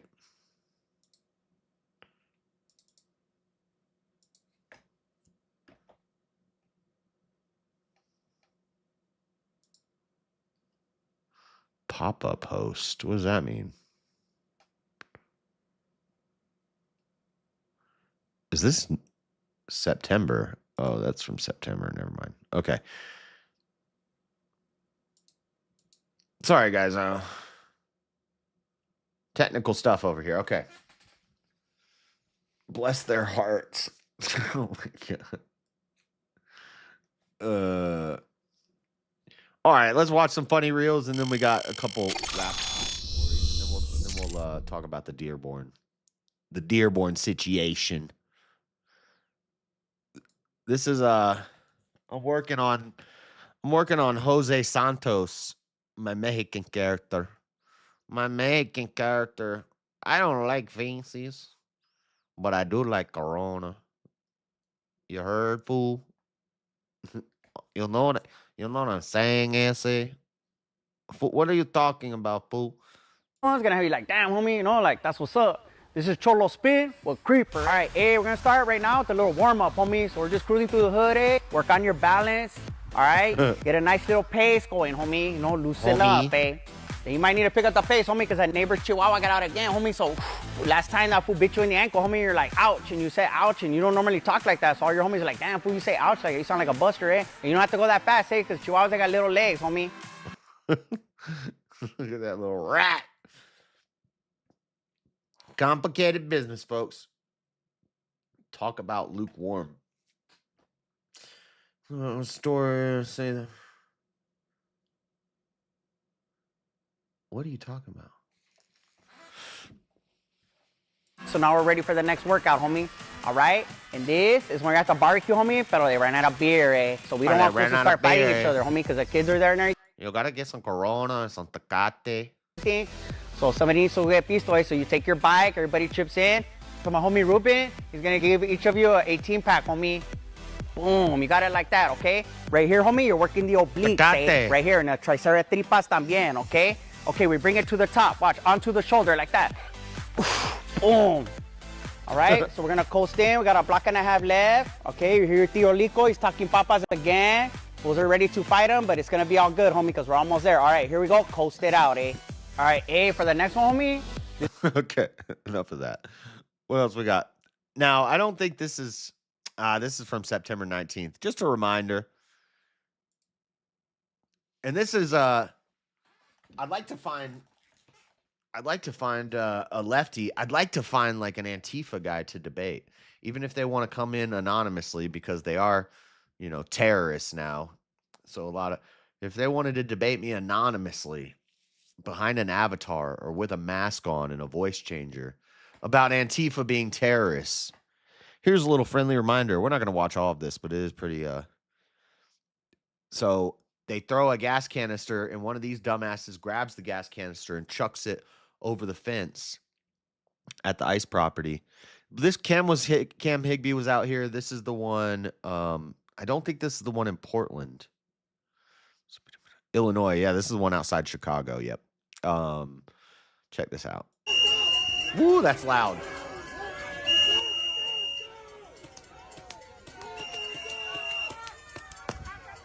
And now this is the type. This is a place like this. I think it happened in Portland, is where an old lady would get thrown on the ground because they tell them, get back, move.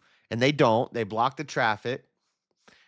But it's the funniest when they throw this gas canister, and this dumbass, probably not thinking, just reacting, picks it up and throws it back. You just threw an incendiary device over a fence onto federal property. You're fucked, my boy. Watch this.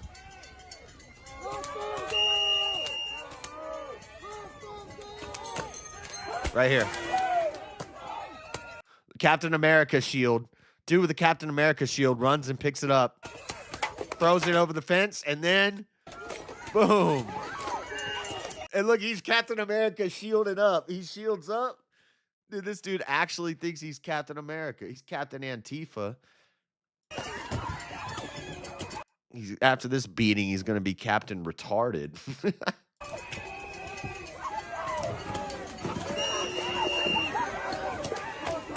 Get his ass. Get his ass.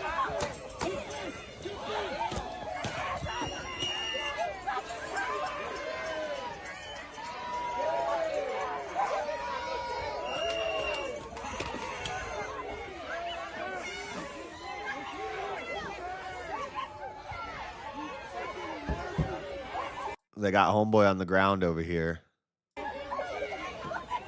And then they drive away. Okay.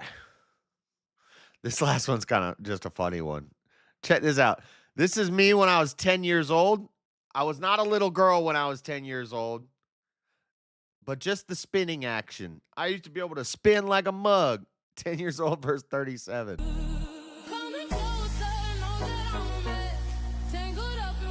Look at this little girl. Gangster, watch this. Boom, triple lux.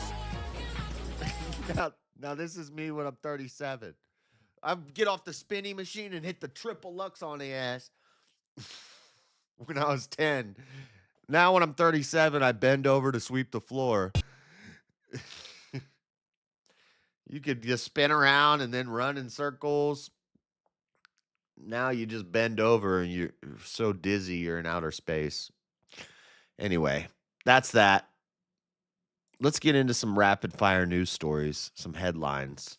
Man accused of flashing genitals to drivers on the interstate said he needed excitement in his life, say deputies. Shout out this guy. Lately, I've been thinking I need a little excitement in my life as well. I never thought of this. You just go stand at an overpass over a bridge and just let the junk hang.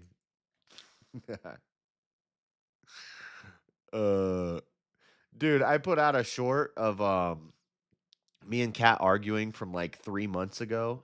Or no, we were arguing because I was preparing for the prostitution debate. So I was arguing with her about prostitution, legalizing it. And I put out a short about it. People are like complaining, why do you platform this? First off, shut up. And second off, because it's funny. And third, I was preparing for a prostitution debate. So we were debating prostitution. But I don't think people got the title of the video is How to Dodge a Question. I don't think people got that I was the one dodging the question. Because she said, if somebody said they were going to give you $2,000 to flash your junk, would you do it? And I went, well, what about blah, blah, blah, blah, blah. I was the one dodging the question. Shoot. I might pull one of these guys and just go over to the overpass for free. You're talking about $2,000.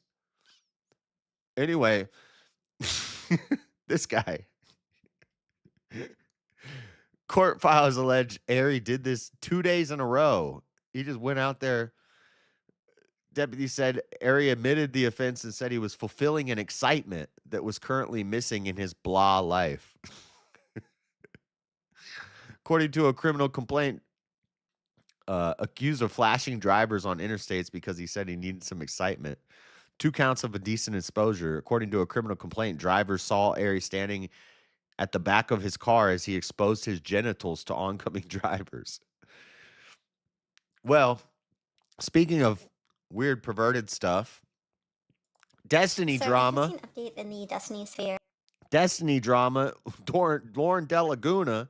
This is rapid fire news, guys. It's not really news that matters to the world.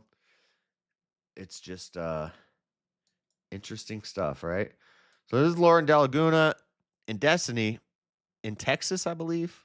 She disappeared off the internet because apparently she became a lawyer. God forbid. And she couldn't be on YouTube anymore as a lawyer, even though there's a bunch of lawyers on YouTube.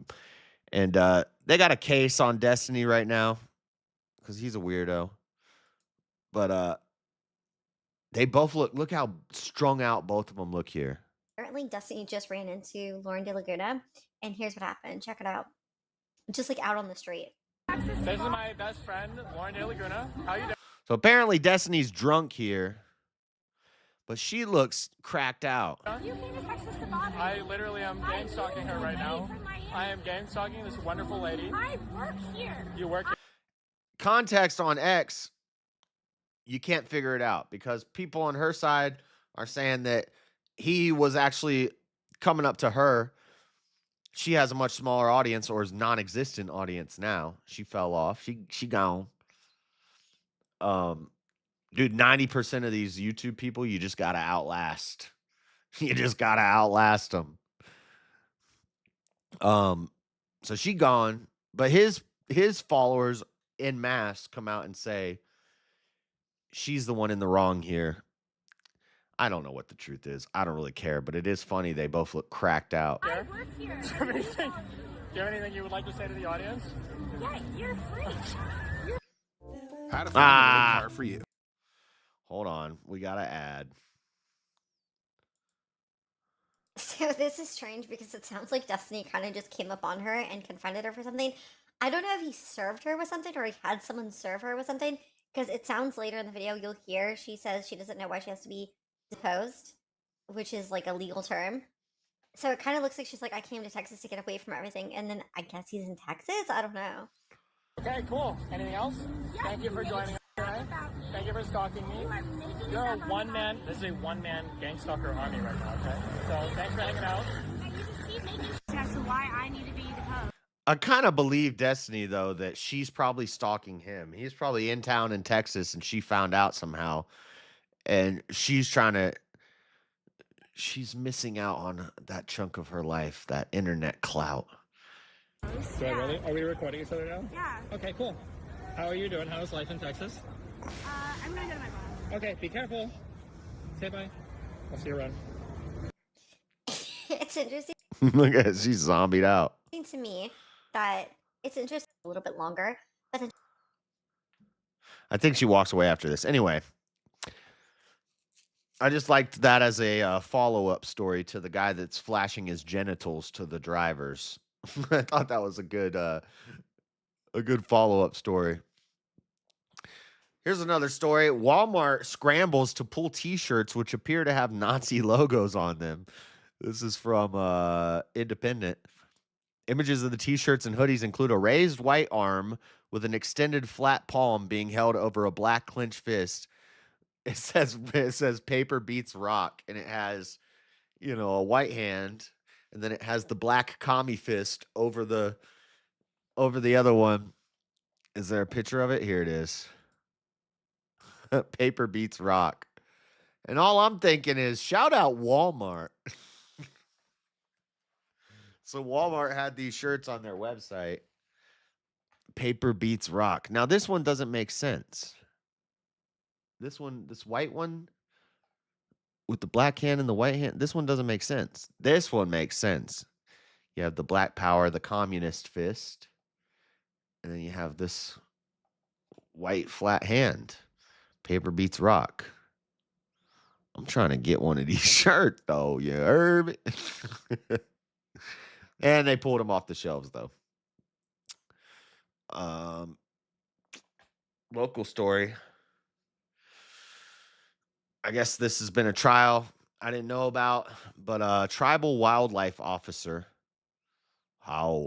sentenced to prison for shooting a Utah couple on their first date in 2022. Federal judge on Monday sentenced a tribal fish and wildlife officer. How's that pasta coming These are along? the crazy people that say that you're on stolen land and you commit genocide on their people, and then they spit on you. These very peaceful tribal people, the indigenous peoples. Here's what they do. The woman who pulled the trigger, a tribal wildlife officer, was sentenced to A prison. woman? I'm Fox 13 investigative reporter Nate Carlisle. I have mixed feelings. I was hoping for a little longer. It's been going for a long time, and I'm just glad that the day 2 years. Here, and I appreciate the judge. Chad and Chelsea Young were on a first date back in 2022, driving an ATV near the Uinta-Newray Reservation in eastern Utah. That's when they were stopped by Wanika Rosebud Cornpeach, a Wanika? wildlife officer for the Wanika Rosebud Cornpeach. How?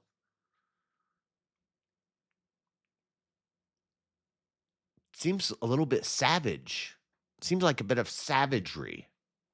The noble savage. tribe. We can go back and look at what she was thinking or what she did, Greg Scortis is Cornpeach's attorney. but it was wrong.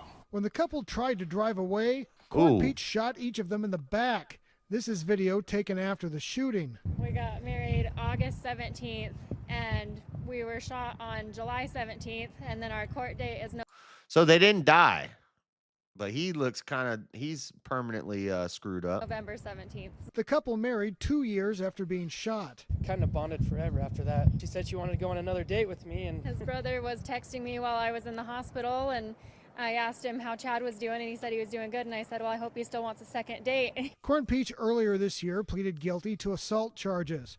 In court Monday, federal prosecutor Brian Dunn noted Cornpeach provided first aid after the shooting. He asked for 2 years in prison, saying this was not. Oh, it's a he. I thought it was a she. Didn't they say she earlier? These people screw up their reporting all the time. I swear they said she. Not a reasonable use of force by law enforcement. But attorneys for the Yuns argued their clients could have been killed, and 2 years wasn't enough. Judge Howard Nielsen agreed. He sentenced Cornpeach to 3 years in prison, followed by 3 years of supervised release, though he also gave her credit for 4 months she's already served in jail. See, now they're saying she. He also gave her credit for 3 months she had already served in jail, but they said he a minute ago. Wanika. Wanika is a she. Okay. I think all in all, it was a fair sentence and something that Juanica is prepared. Wanika got 3 years for shooting 2 people in the back. I know he thought she was a he. Yeah, who knows? I have no idea. I have no idea these days. What's this redirect notice to? Oh, some global news. Vietnam experiencing crazy flooding. Look at Vietnam. Doesn't it look nice? Wouldn't it be nice to live in Vietnam? That looked like some parts of damn Michigan, Minnesota, Illinois, New York, California. That kind of looked like some places over there.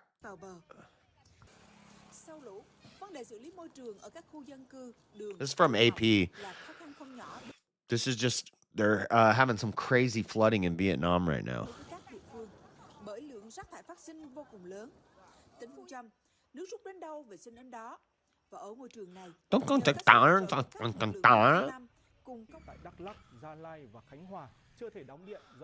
Well, that looked like part of Black Myth Wukong.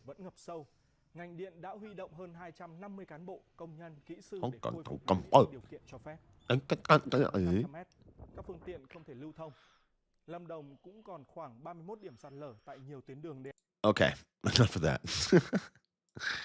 All right, and that's pretty much it for the rapid fire. The last story I have here, we're just going to watch some videos and hang out for the last little bit of the show. Watching some protest videos, some protest corn. But here's an article. So there was a big protest that was held in Dearborn. A bunch of white Christian people went out there, and it was an anti-Islam protest saying we're not going to get Islamified. We don't want to be taken over by Islam in America. And there was a clash between the radical Muslims of Dearborn, which now make up 55, I believe, % of the population in Dearborn. With a Muslim mayor, the mosques play the prayer call 5 times a day. Synagogues mosques.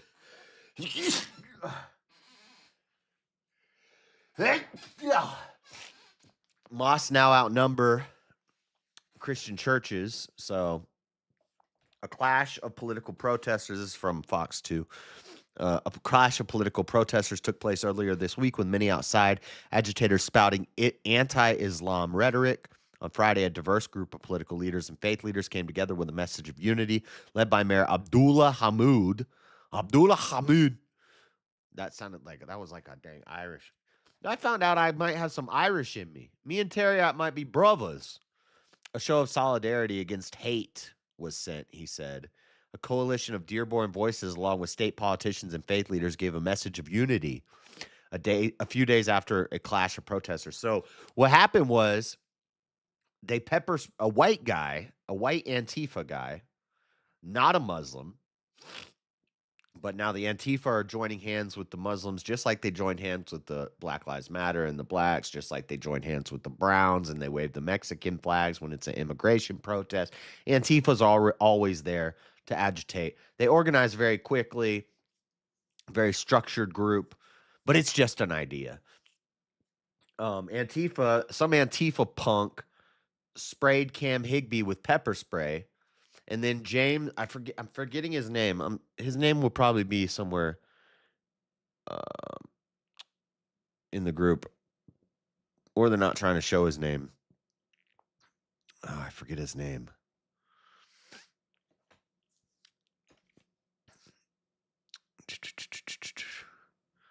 They're not saying his name in this article, but a group organized this anti-Islam protest. And one of the leaders, the guy who was carrying the cross on his back, if anybody knows his name, say it in chat. But when Cam got sprayed with pepper spray, he said, okay, we're going to light a Quran on fire in the park. And that's when everything went crazy. I guess some of the Muslims who were there, first they run up and they take I'm going to play all the video in a second, but they take the Quran from him, and I guess they put a call out because Muslims start rolling up from everywhere, freaking out, blatantly saying they're going to murder him for trying to burn the Quran. And even people, the white Christians, the Nick Shirleys and stuff, even they were like, that's too far to go burning the Quran. I don't know that it is. Maybe. What do you guys think about that, chat? Do you think that he's going too far by saying he's going to burn the Quran in a park in front of all? I don't know. Part of me says, yeah, that's messed up. Don't do that. And then part of me is like, I have said many times before I'm pro book burning of certain books. So maybe. But anyway, the Muslims all roll up. They want to fight because now this guy's burning their Quran. And it was all started because some white Antifa punk pepper sprayed Cam Higbee. And now they're sending a message of peace. 3 groups of protesters flooded downtown with pro-Muslim activists, conservatives, and alt-right anti-Muslim demonstrators rallying earlier this week. On Friday, Mayor Abdullah Hammoud, with a gathered group of diverse voices, said a message of solidarity against hate was sent. Our city was once again targeted for simply being who we are, he said. They did so in hopes of manufacturing outrage to divide neighbors, to use our city as a staging ground for clicks, for views, or for political stunts. Because our coexistence is threatening to those who reject the most sacred of all American ideals, that we are created equal and that we are all entitled to a place in the American story. Yeah, but you can't go talking about freedom of religion and the Declaration of Independence and then skip the part about you like the freedom of expression and the freedom of speech so much. You can't get mad if a guy wants to burn a book, but that'll be a hate crime. But you know what isn't a hate crime? It's not a hate crime when a Muslim goes up and punches a Christian in the face, which happened at this event. That's not a hate crime. The FBI won't investigate that as a hate crime.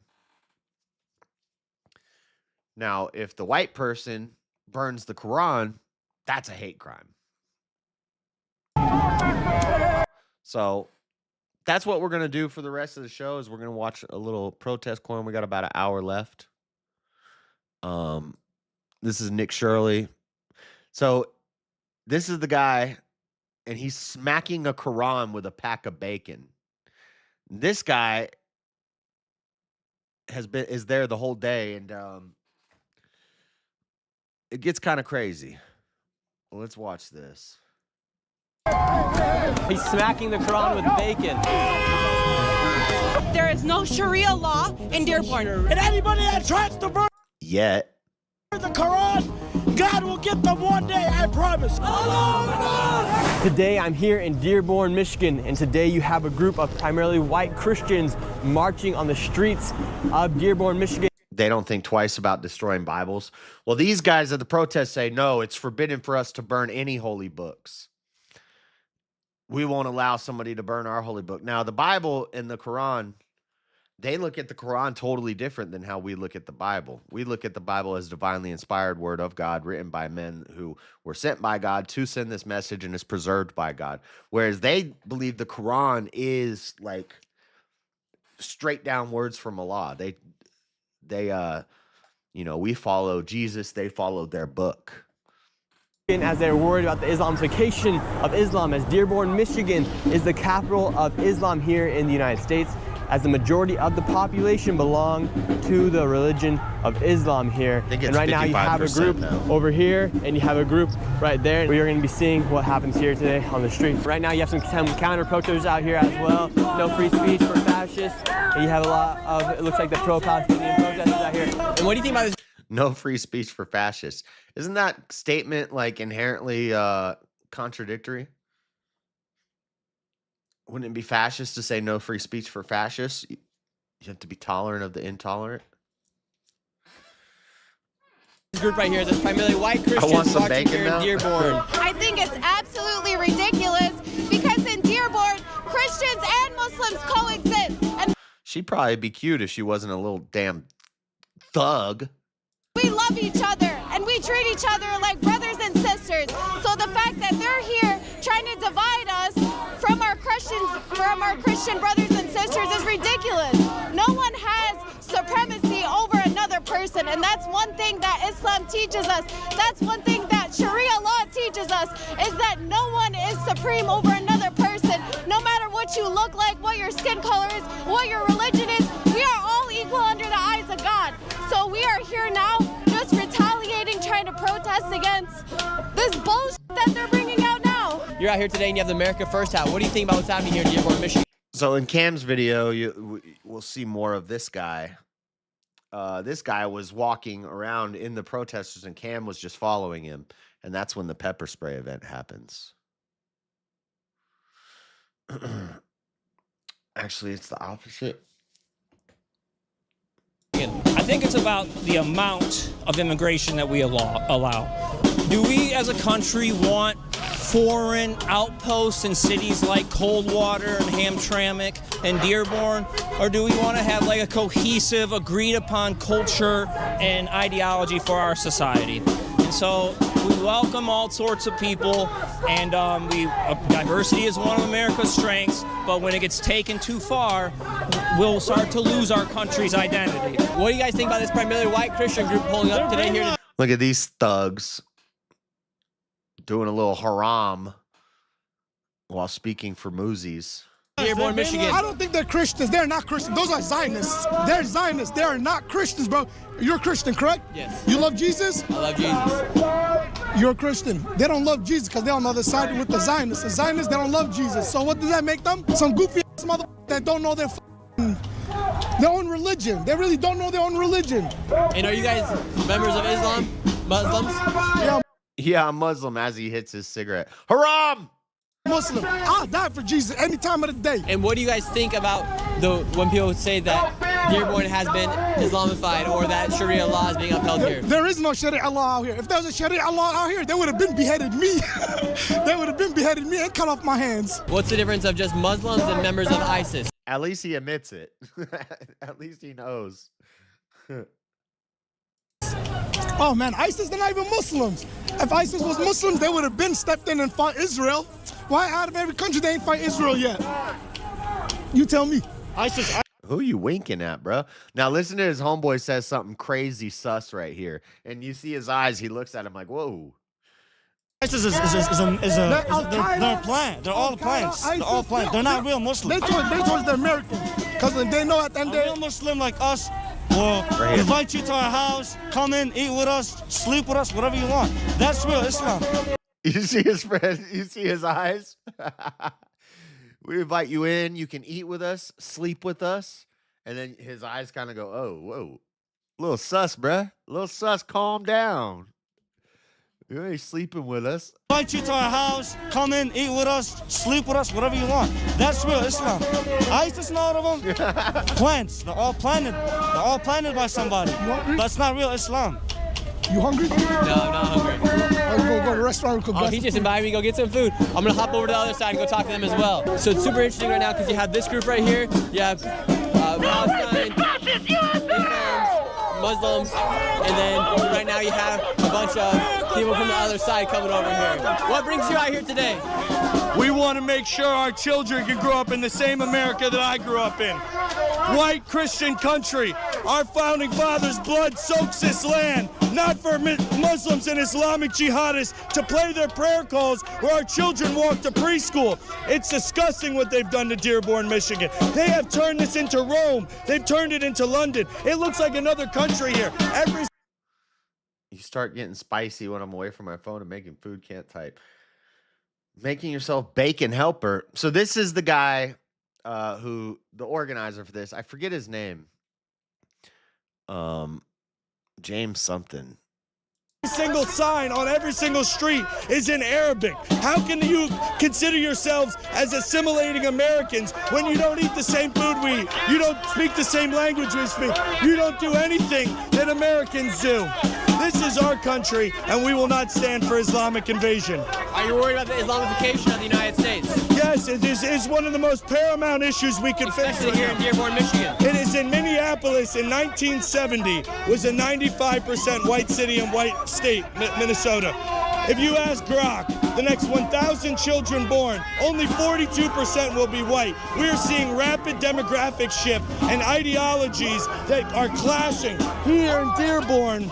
These people want to see white Christian men eradicated. They want to see our forefathers' land be destroyed. He's not wrong. If I need to be a fascist to get rid of abortion, then sign me up. I don't know why that would take being a fascist. He's a January 6th defendant.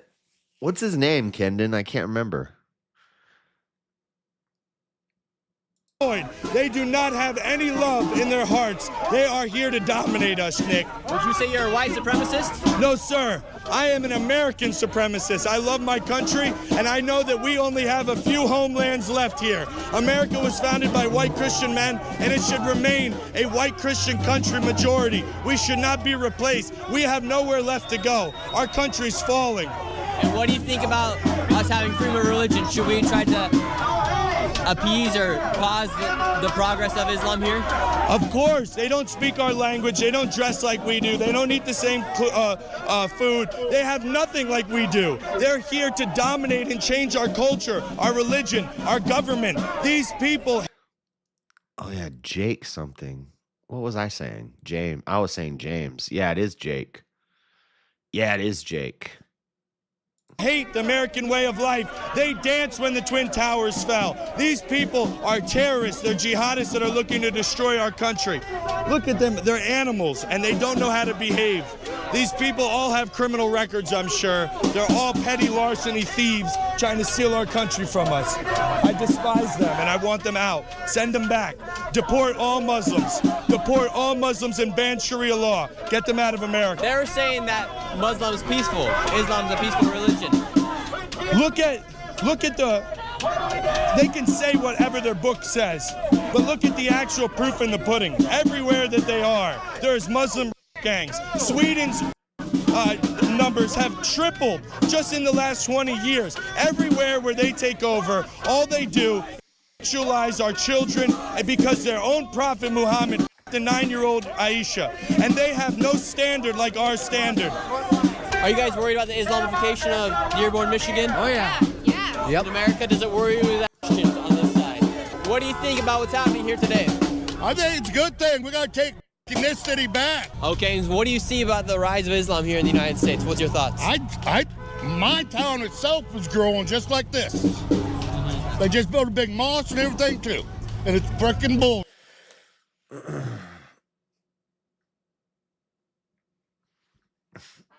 Well, that would be part of the culture. Culture is religion, language, and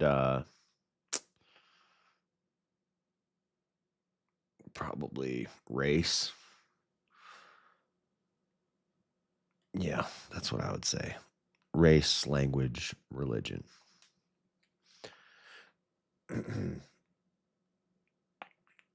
Jake something. And should it worry people about how fast Islam is rising and growing here in the United States? It is growing too fast, and it's been growing for too long. And these people, what they thinking? I don't know. If we're deporting Mexicans, we got. What if they were Christian, but everybody spoke Ethiopian, and everybody was like, and like dark black? I would care. I'll get them illegals out too. I mean, there's probably more of them illegal here than there is Mexicans. So would you say with the open borders we had in the past couple years, it grew even faster and bigger? That grew it. Jake Lang, that's it. I knew it was a 4-letter last name. 4-letter first name, 4-letter last name. Running for Senate in Florida. I may be able to find, I can probably find it, the video of him speaking at the city council meeting. I'm going to skip a little bit ahead. Have come and immigrated to America or were born here in America and believe in Islamic beliefs. The purpose of coming to America is live as American and assimilate to life in America. And when you refuse to do that, and we have Judeo-Christian beliefs here in America, that's what our founders did. So Minnesota and Michigan are gone. New York's not far behind. They scared as hell. I mean, they don't look scared. They're out there in the street, standing there, surrounded by a bunch of Muslims trying to burn a Quran. Carrying a cross around, saying they're disgusting, yelling it. Doesn't look scared to me. that's what our founders believed, and that's the way it is. So if you want to believe in something else other than a Judeo-Christian way of religious beliefs, then either, decide to live somewhere else. But that's what America is. That's what it was founded on. And today at this protest, you're seeing me going back and forth with the protesters, playing a bit of devil's advocate to get both sides. And I think it's important that you question both sides critically to see what they're out here for and to get them thinking as well. That is my job as a journalist here, is to get the story of both sides. What do you think about what's happening here in Dearborn, Michigan? It's wild. I've been in Dearborn my entire life, and I don't think Toby Keith died for this. And should people be worried about the rise of Islam here? Oh, no. Everything will be fine. What brings you out here today? What brings me out here is support for America. What's going on in Dearborn and Dearborn Heights as a greater whole with this community is become despicable. If you're a Christian, if you're anyone of faith in Jesus Christ and you walk around these neighborhoods at night, I would not recommend it. You will be followed, so people will ask you questions. There are certain areas where I've been talking to even my girlfriend where it's become it is Sharia law by... So there's Cam walking around behind him. That's Cam Higbee, the guy that just walked behind him. He's the one who's going to get pepper sprayed here in a second. Choice, they say, where we are not telling you have to dress in a burqa or a hijab, but we strongly recommend it. And that is something that has to be put to a stop. It always starts this way. The slippery slope is always real. The moment you give them an inch, they take miles and miles. What brings you out here today? Well, I want to support the Americans in their free speech. And where are you from? I'm from the UK. Yes, okay. I'm from... Maybe I should just talk about abortion on every show the whole time. What's your point, Elder Lion? What are you doing here in Dearborn, Michigan right now at a protest about the rise of Islam here inside of Dearborn, Michigan in the United States? Yes, I got here last night. I live in DC. I've been living in America for 9 years, just became a citizen. And given that I'm from the UK, I've seen the fall of Europe, I've seen the fall of the UK. There's 82 Sharia courts in England and Wales. And I do worry that it is becoming too popular too fast. And we need to definitely have conversations about it. And this is obviously a big part of that. Why do you think Islam is becoming so popular right now? It's the fastest growing religion in the United States. I would say birth rates. They outbreed us in every aspect. And what did you see in your home country, in the United Kingdom and Wales, with the rise of Islam? I see white guilt and colonizer guilt. I see people self-censoring and the government not standing up for the people that have been there for generations. Do you think if people don't take a stand, eventually the United States will be similar to Europe and the United Kingdom, where they've gone with the rise of Islam? Unfortunately, yes. I think that today men are extremely weak and they need to fight for what they believe in and the fundamentals of their country. How many more years do you give the United States until it's a bigger issue here with Islam and Christians per se? 3 to 5 years. 3 to 5? I say 10. I give it 10. 3 to 5 is when we're gonna start. We're gonna start figuring out that the snowball's too big and we can't roll it back anymore. 10 is gone. America's shoot. We might already be gone. It might already be gone. I want my country back. Might already be too late. But 10, we fucked. Yeah, but for me, I saw it when I was 12 or 13, and I left the UK when I was 18 for this exact reason. And how do women feel in Islamic towns such as the one you left, or that was growing to become an Islamic town? I felt extremely unsafe. Actually, we had police officers come into our school and say, this area of Wales is now going to be a no-go zone, so don't go there if you're a female. And I thought that's ridiculous. I come from a long line of Celtic people, and we should feel safe walking through our towns and our villages. So do you think eventually women won't feel safe walking through their own towns here in the United States? I already feel unsafe walking through here. I have 2 bodyguards with me today.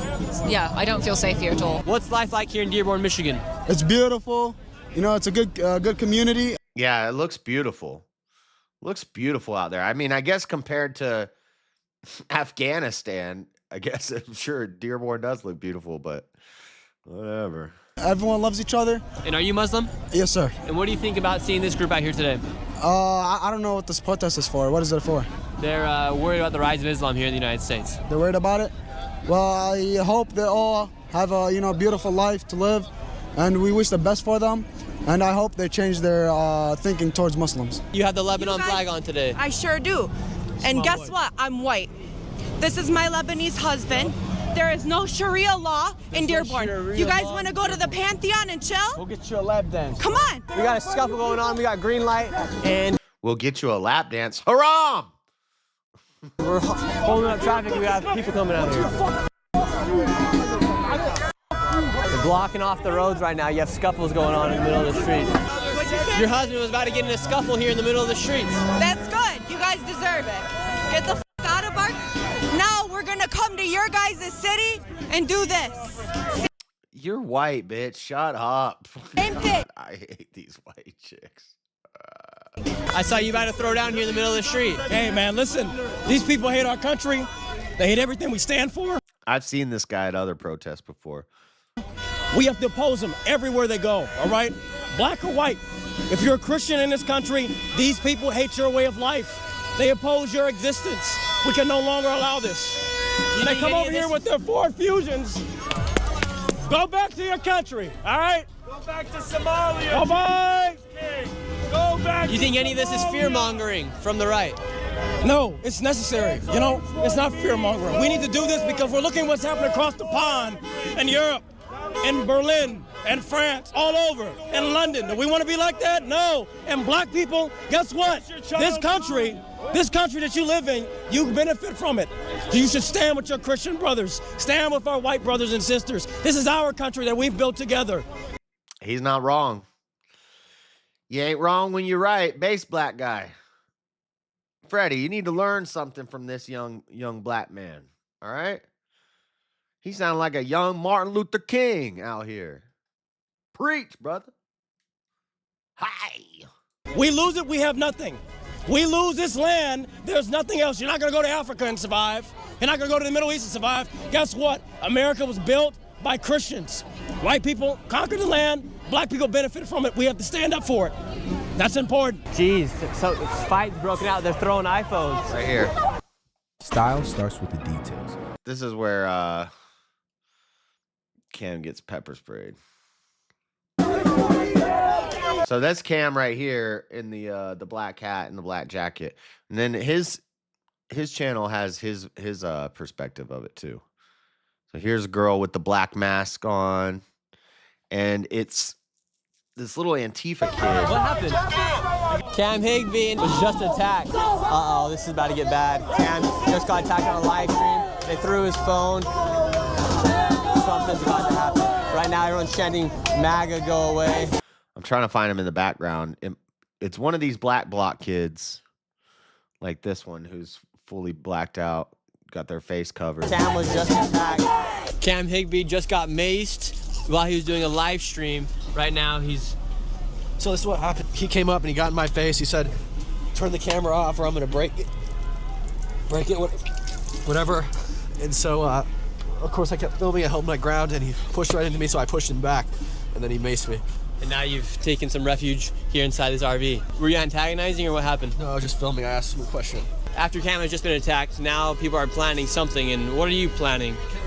We're going to burn a Quran in retaliation for assaulting one of our patriot heroes here, Cam. America's a Christian country, and we could burn any type of book we want here. That's what our founding fathers would. He said PDF book. Let them fight it out, and we'll take it over when the numbers are reduced. Yeah, I don't think it's going to go down like that. You know who was very involved in the slave trade was Arabs, was the Muzis, bud. Just so you know. They'll be coming for you too. Would have done, and that's what we're going to do right now. Wow, so Cam took refuge here inside of this RV. He got pepper sprayed, and now they're going to be burned. You think Muslim immigrants are taking over white neighborhoods first, Freddie? You're sadly mistaken. They're coming to urban environments first. Burning a Quran. Same as this the is about to go. This is about to get wild. Muhammad was a and a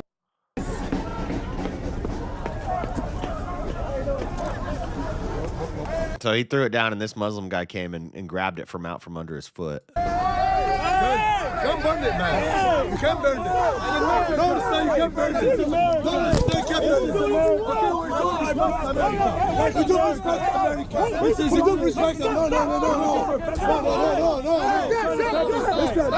They're throwing something at him, or there's pepper spraying into the crowd. We got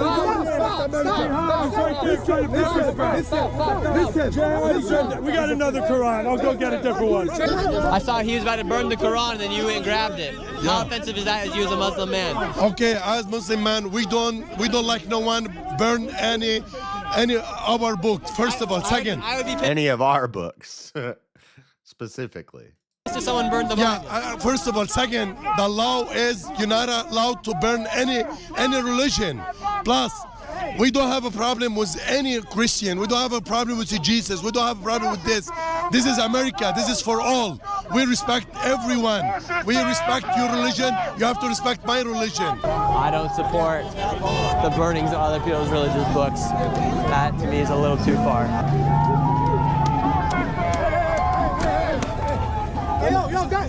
And now he's got bacon with the Quran. He's smacking the Quran with bacon. You can't touch him.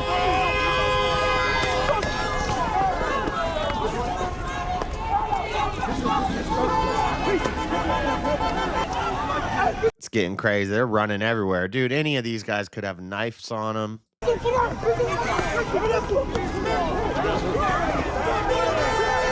You got people running on the streets. The whole entire street's been taken over.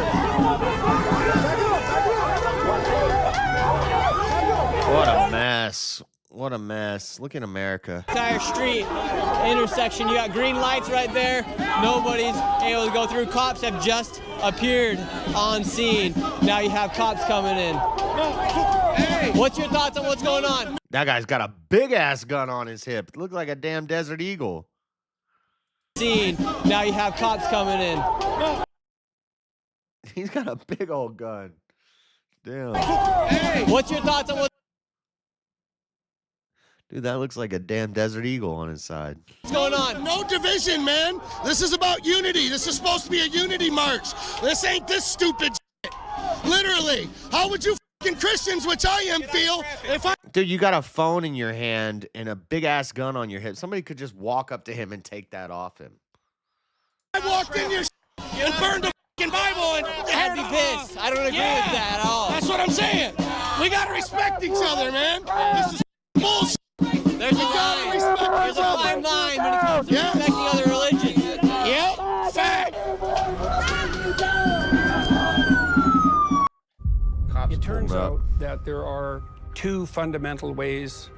You have to find your dragon. What is this? Jordan Peterson got a new series coming out?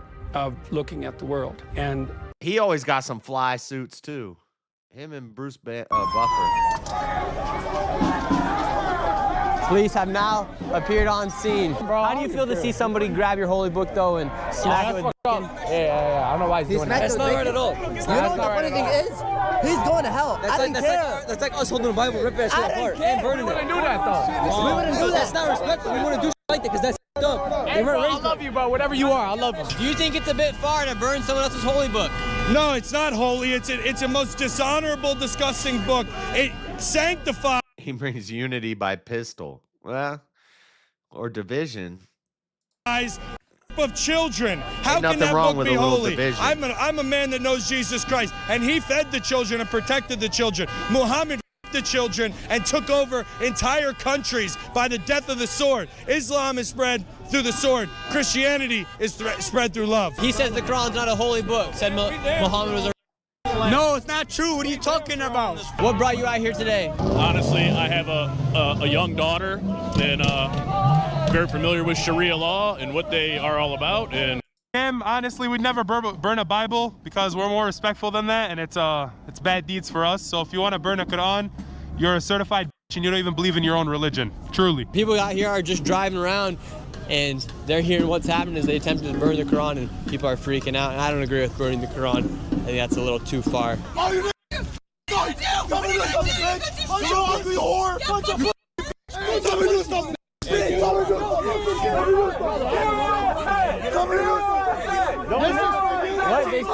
are just pulling over. Come on, Ollie. Why would I get you? Why? I haven't done anything.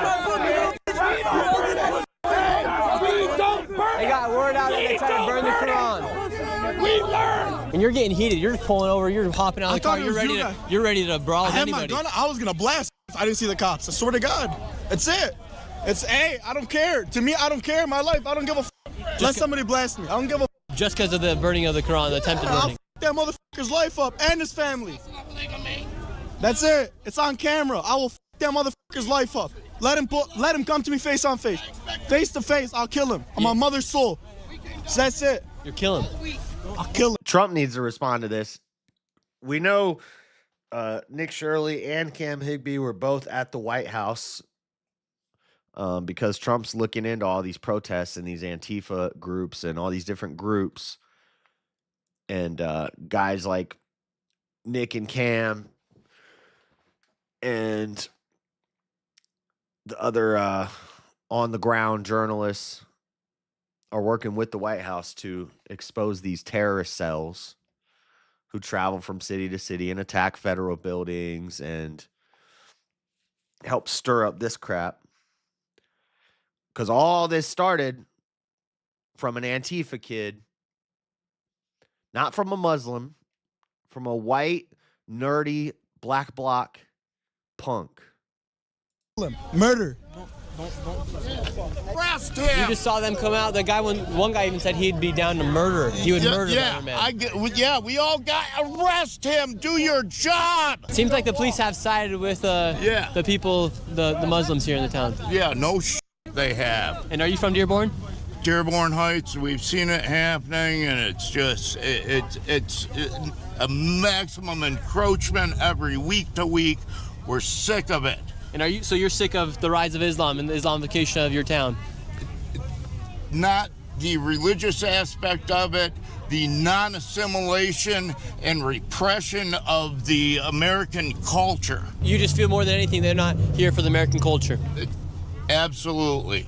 They have a different agenda altogether, and we see this with their economy, enslavement, perversion, no value of human life, no... Listen, at the same time, America is our country because we were born here.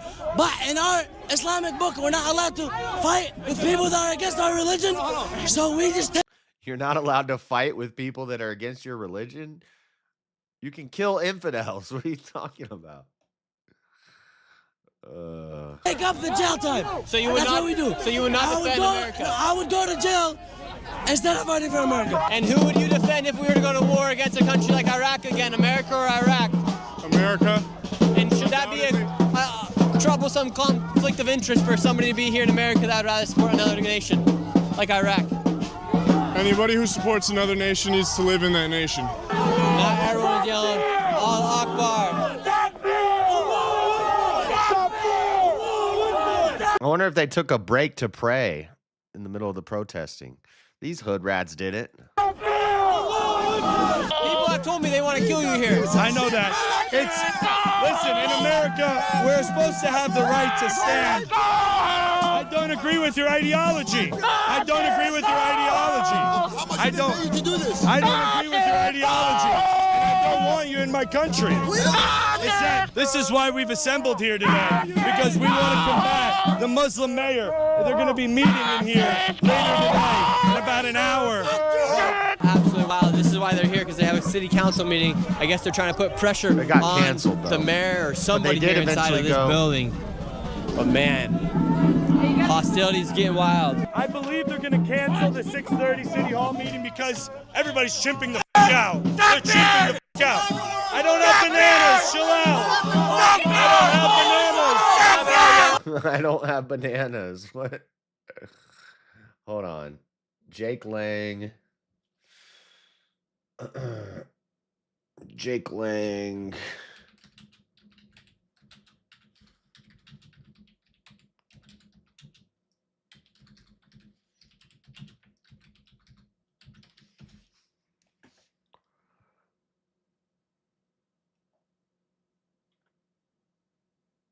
So he did get to the city council meeting. The gap's too big. Cut! Bring on the double. After my hospital stay. This is him. He did get to the city council meeting. Jake Lang tells the Dearborn just living of offended quote-unquote community leaders.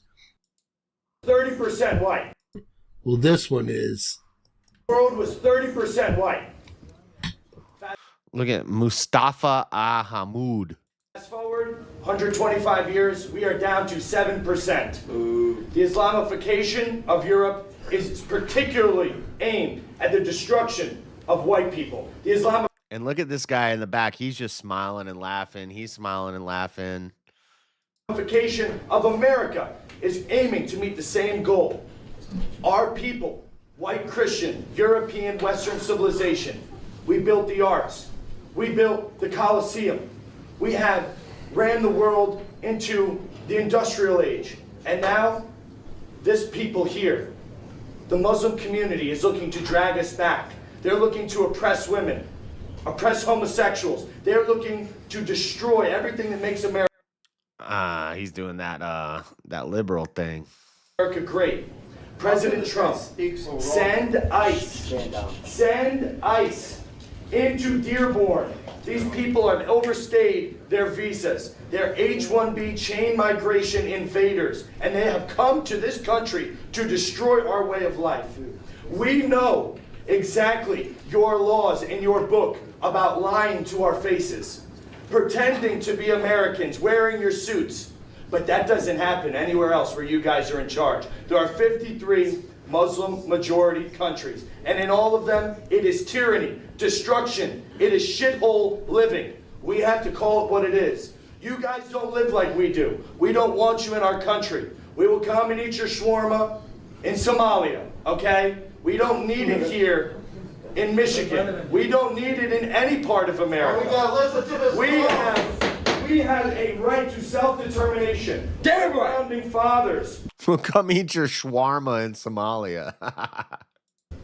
Fought and died for our Savage. posterity. For white Americans. Amen. And we're being driven out. You come here and you marry 4 or 5 women and you outbreed us. You change the laws. You make all of our country look like the places that you fled from. We don't want you here. Respectfully, get the fuck out of my country. I don't want you here. I don't want you here. I don't want you here. I don't want you here. This is our country. And the people, the veterans, the World War II veterans, that's blood has soaked for our constitutional republic, are taking a look around Europe. They're taking a look around America, and they're saying, what the hell did we fight for?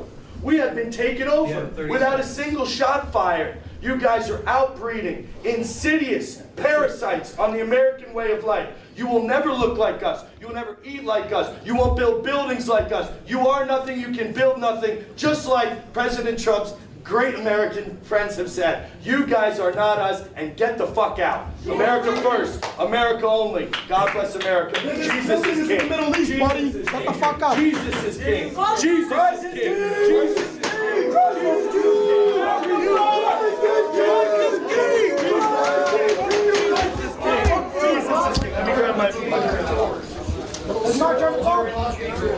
Jesus is king. Absolutely epic. And the cops come in to kind of escort him out.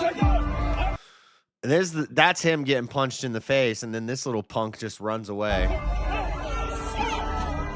Get that camera out of my face. And this is the Antifa kid that with a Palestine pin on his back. Look at this. Look at this gay little weasel. Take it from me, okay? Yeah. Hey, get Charlie Kirk. You hope I get Charlie Kirk? It's absolutely insane. Mayhem. The Muslims are allowed to do whatever they want with impunity. The officers haven't arrested any of them.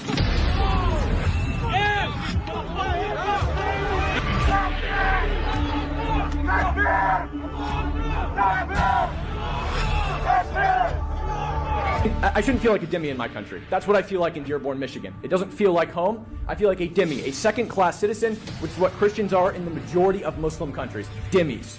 You're the one giving the orders, Mr. Mayor.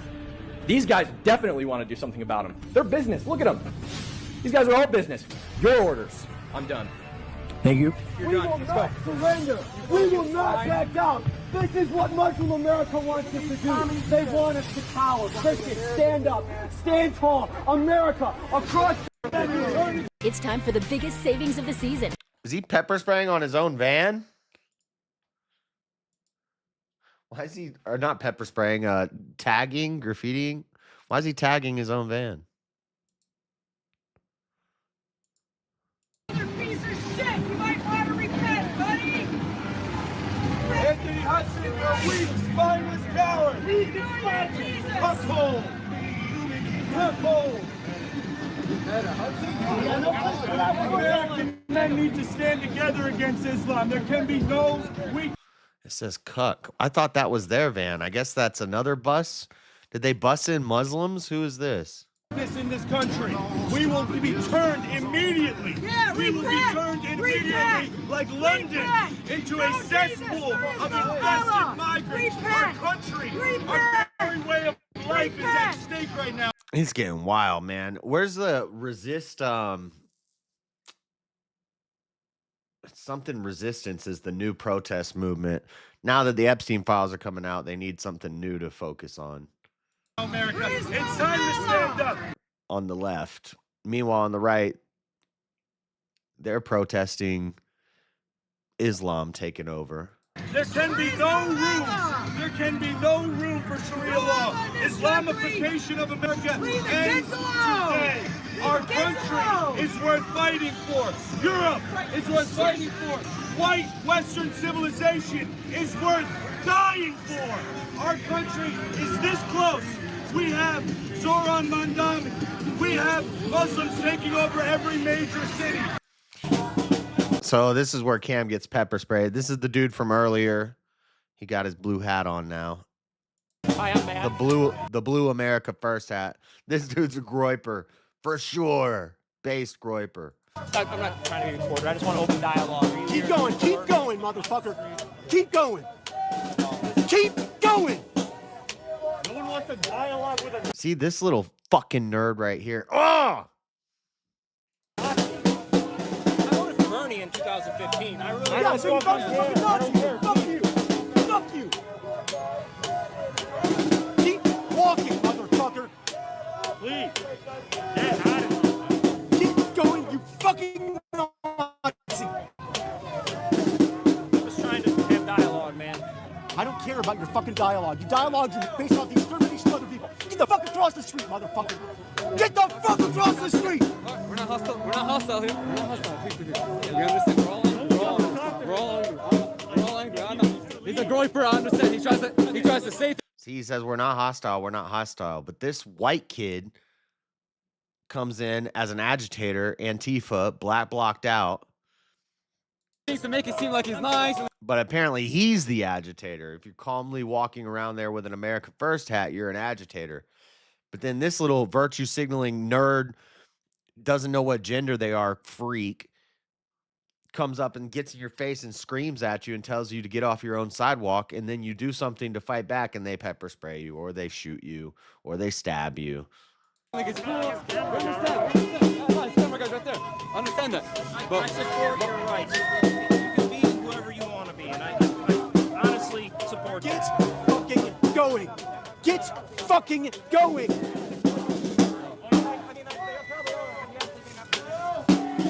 Keep walking, Nazi. Keep walking, Nazi. This is a fucking neo-Nazi. Get going across the fucking street. You are not welcome here. Go. Why is he not welcome on the public sidewalk? You are not welcome. Go. Sir or ma'am. Why Sir or is he not ma'am. welcome on the public sidewalk? Fucking neo-Nazi. Get to the other side, please. No one wants to talk to you. You're trying to start this small talk shit.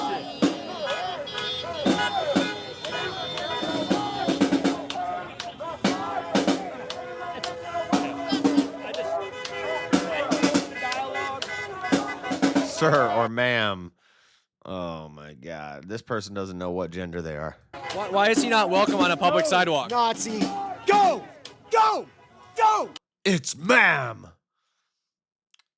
Probably thinks they're a woman. Patti LaBelle, because no one is there to listen. Go! Relax. He's not here to harm us or anything. He's not here to revoke us or anything. I understand that, but the conversations that we've had, I'm pretty sure he's not going to go against it because he's all on camera, okay? He's a cool guy. Their signs say the same thing. Somebody made all these signs. He's not a cool guy. I understand what he stands for. And he's cool right now. He's not harassing us. He's not doing anything. He's just talking to us. That's it. You get all Nazis out of any given space. We understand. We understand that. We understand that. Do not cause any... Get all Nazis out of any given space. That's it. Have a normal conversation. That I'm not gonna fucking do. Because that's all they want from you is your reaction. You know better than that. We all know better than to give them a reaction, right? You getting this? Right. I know the one thing that has always fucking worked, and that's forcing Nazis out of any fucking space. 100%, 100%. But by showing them how we actually. I know one thing that's always worked, and that's forcing Nazis out of any space they come into. I mean, that hasn't always worked. They kind of like forced themselves into a lot of places. Eventually. But it wasn't Antifa who did it. You can thank America for that and Russia. We are, okay? We open arms all the time. That's what we are. That's how we are. That's how we operate. They will look stupid. They won't feel stupid. At the end of the day, most of them don't feel stupid because they are stupid. All right? Oh, that was deep. They're stupid because they're stupid, but at the end of the day, they don't feel stupid because they are stupid. Sir, why is he not welcome on a public sidewalk? Get the camera out of my face. Get that camera out of my face, or I'll take it from you. Okay? See? As soon as he starts pushing up on Cam like that, and Cam shoves him back, he pepper sprays. I don't know. The cops didn't do anything about it, but he was the aggressor. But the cops don't care. Later in the video, Cam tries to report it. The cop says, go arrest him. Cop says, I can't leave my post. And then shortly after, he walks away and leaves his post. Trust me. Cook. Same thing that's happened in England at these protests when these muzzies do this stuff or when Antifa does this stuff. The cops don't care.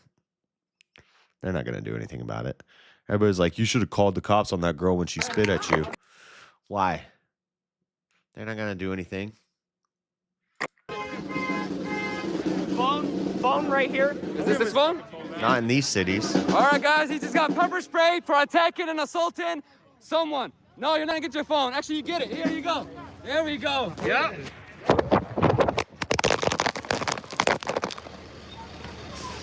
Come on in. No! Disgusting fuck pepper spray. No! Who the fuck is yelling, no, no, no? He said, you disgusting fucks pepper sprayed him, and some guy went, no, no. Like, what is that about? What did pepper spray? What do you do? No, back up. I got it. Flush his eyes with this water right here. Here you go. You going in? Go in first, boys. All right. No, guys. Can I use this? Yes. Flush his eyes. Bring him right there. That's okay.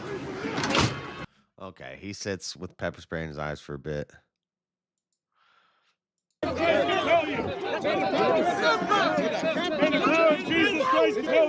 Now, this is when Jake is trying to burn the Quran. Jesus Christ, compel you. Anything you want. You have a right to say anything you want. Looking like Tom Aspinall got eye poked. Here's the cop. You'll never find him again. This is lazy police work. You are a lazy police officer. Or you just don't want to get him. One of the two.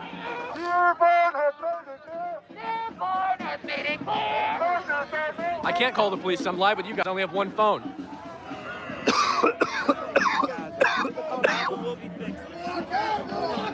Yeah, I'm going to be reporting that police officer to the you know, I'll get his name and badge number real quick. You like this drug guy these days? No, I want you to He's associated with somebody who maced me. Hey, Jake. Suing the Hey, department. Jake, we had guys camera associated with the witnessing guy it. who maced me. They wouldn't arrest him either. Yeah, I know. This is the guy. This guy is the guy that maced me right there. He's the one who he was with the guy who maced me. Yes, he maced me. He just witnessed an assault. You witnessed him flinch at him. You're Sharia law enforcer. Scumbag. Name and badge number. Name and badge number. Name and badge number. Thank you. We just watched him witness the assault in his car, and he's refused. He's talking to this guy. Anyway. Got the faces. What did they do? Oh, they stole the sign. So he just got pepper sprayed too. Now everybody's pepper spraying everybody.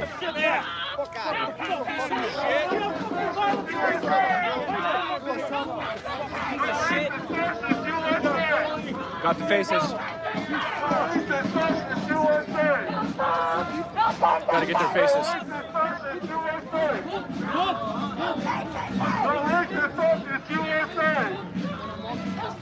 Let's try to steal the sign from Jake. Violent people.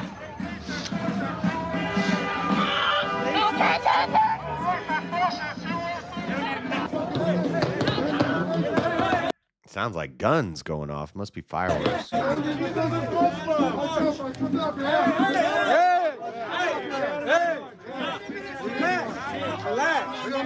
Relax. You just hit me with it, but you don't see me going at shit. Relax. Relax. Let's get out of here, man. Take your shit across the street, man.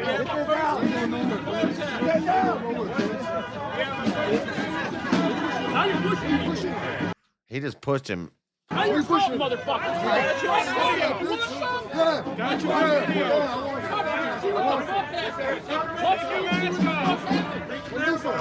Take the mask off. Ah, they should have whooped his ass. Take your mask off. See you want something to touch you on out. Got girlfriend protected. No, I know that. Fucking pussy. I'm gonna. That's order number 1. I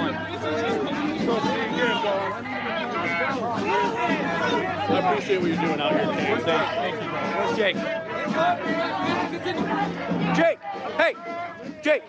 You got that loudspeaker? It's back in the bus. Tell all your guys that if they start throwing punches or pushing people, don't fucking punch them back. Rip their fucking masks off. That's order number 1. Mask off. Yep. Mask off. That's number 1. Because you can't do anything about it if you can't find their face.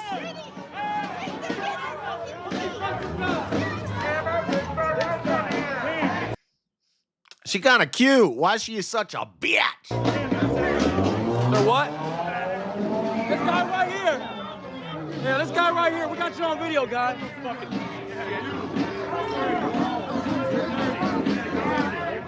We don't wear masks, motherfucker. Exactly. Take your mask off, bitch. You're a refugee. And that's what I said to the right-wing counter-protesters at the No Kings thing is take your masks off. I don't trust you. You seem like a Fed. If you're on the right and you're wearing a mask at a protest, you're probably a Fed. What's up? Take your mask off, faggot. Oh, Don't fucking go. Damn, Cam.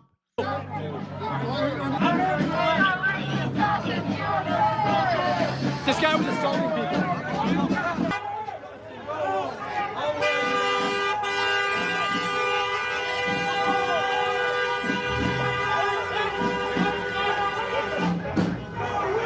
Gay little truck. I just reported an assault to the Dearborn police officer. This man here and another gentleman were assaulted. They told me nothing. It's crazy, guys. Anyway, that's enough of that. I just wanted to watch some of this stuff because I haven't been able to watch it yet. Well, I've watched clips, but I watched most of Masks Need to Come Off Facts. All right. Well, guys, make sure you hit the like button on your way out. Thank you for hanging out. Who's live right now? Wasn't Was Wally supposed to debate that Kinetic Kells chick? Was that tonight? I feel like that was tonight. John Barrett became a member. That's the only super chats or anything like that we got. Let me find a channel to send us to real quick. Raid the Crucible.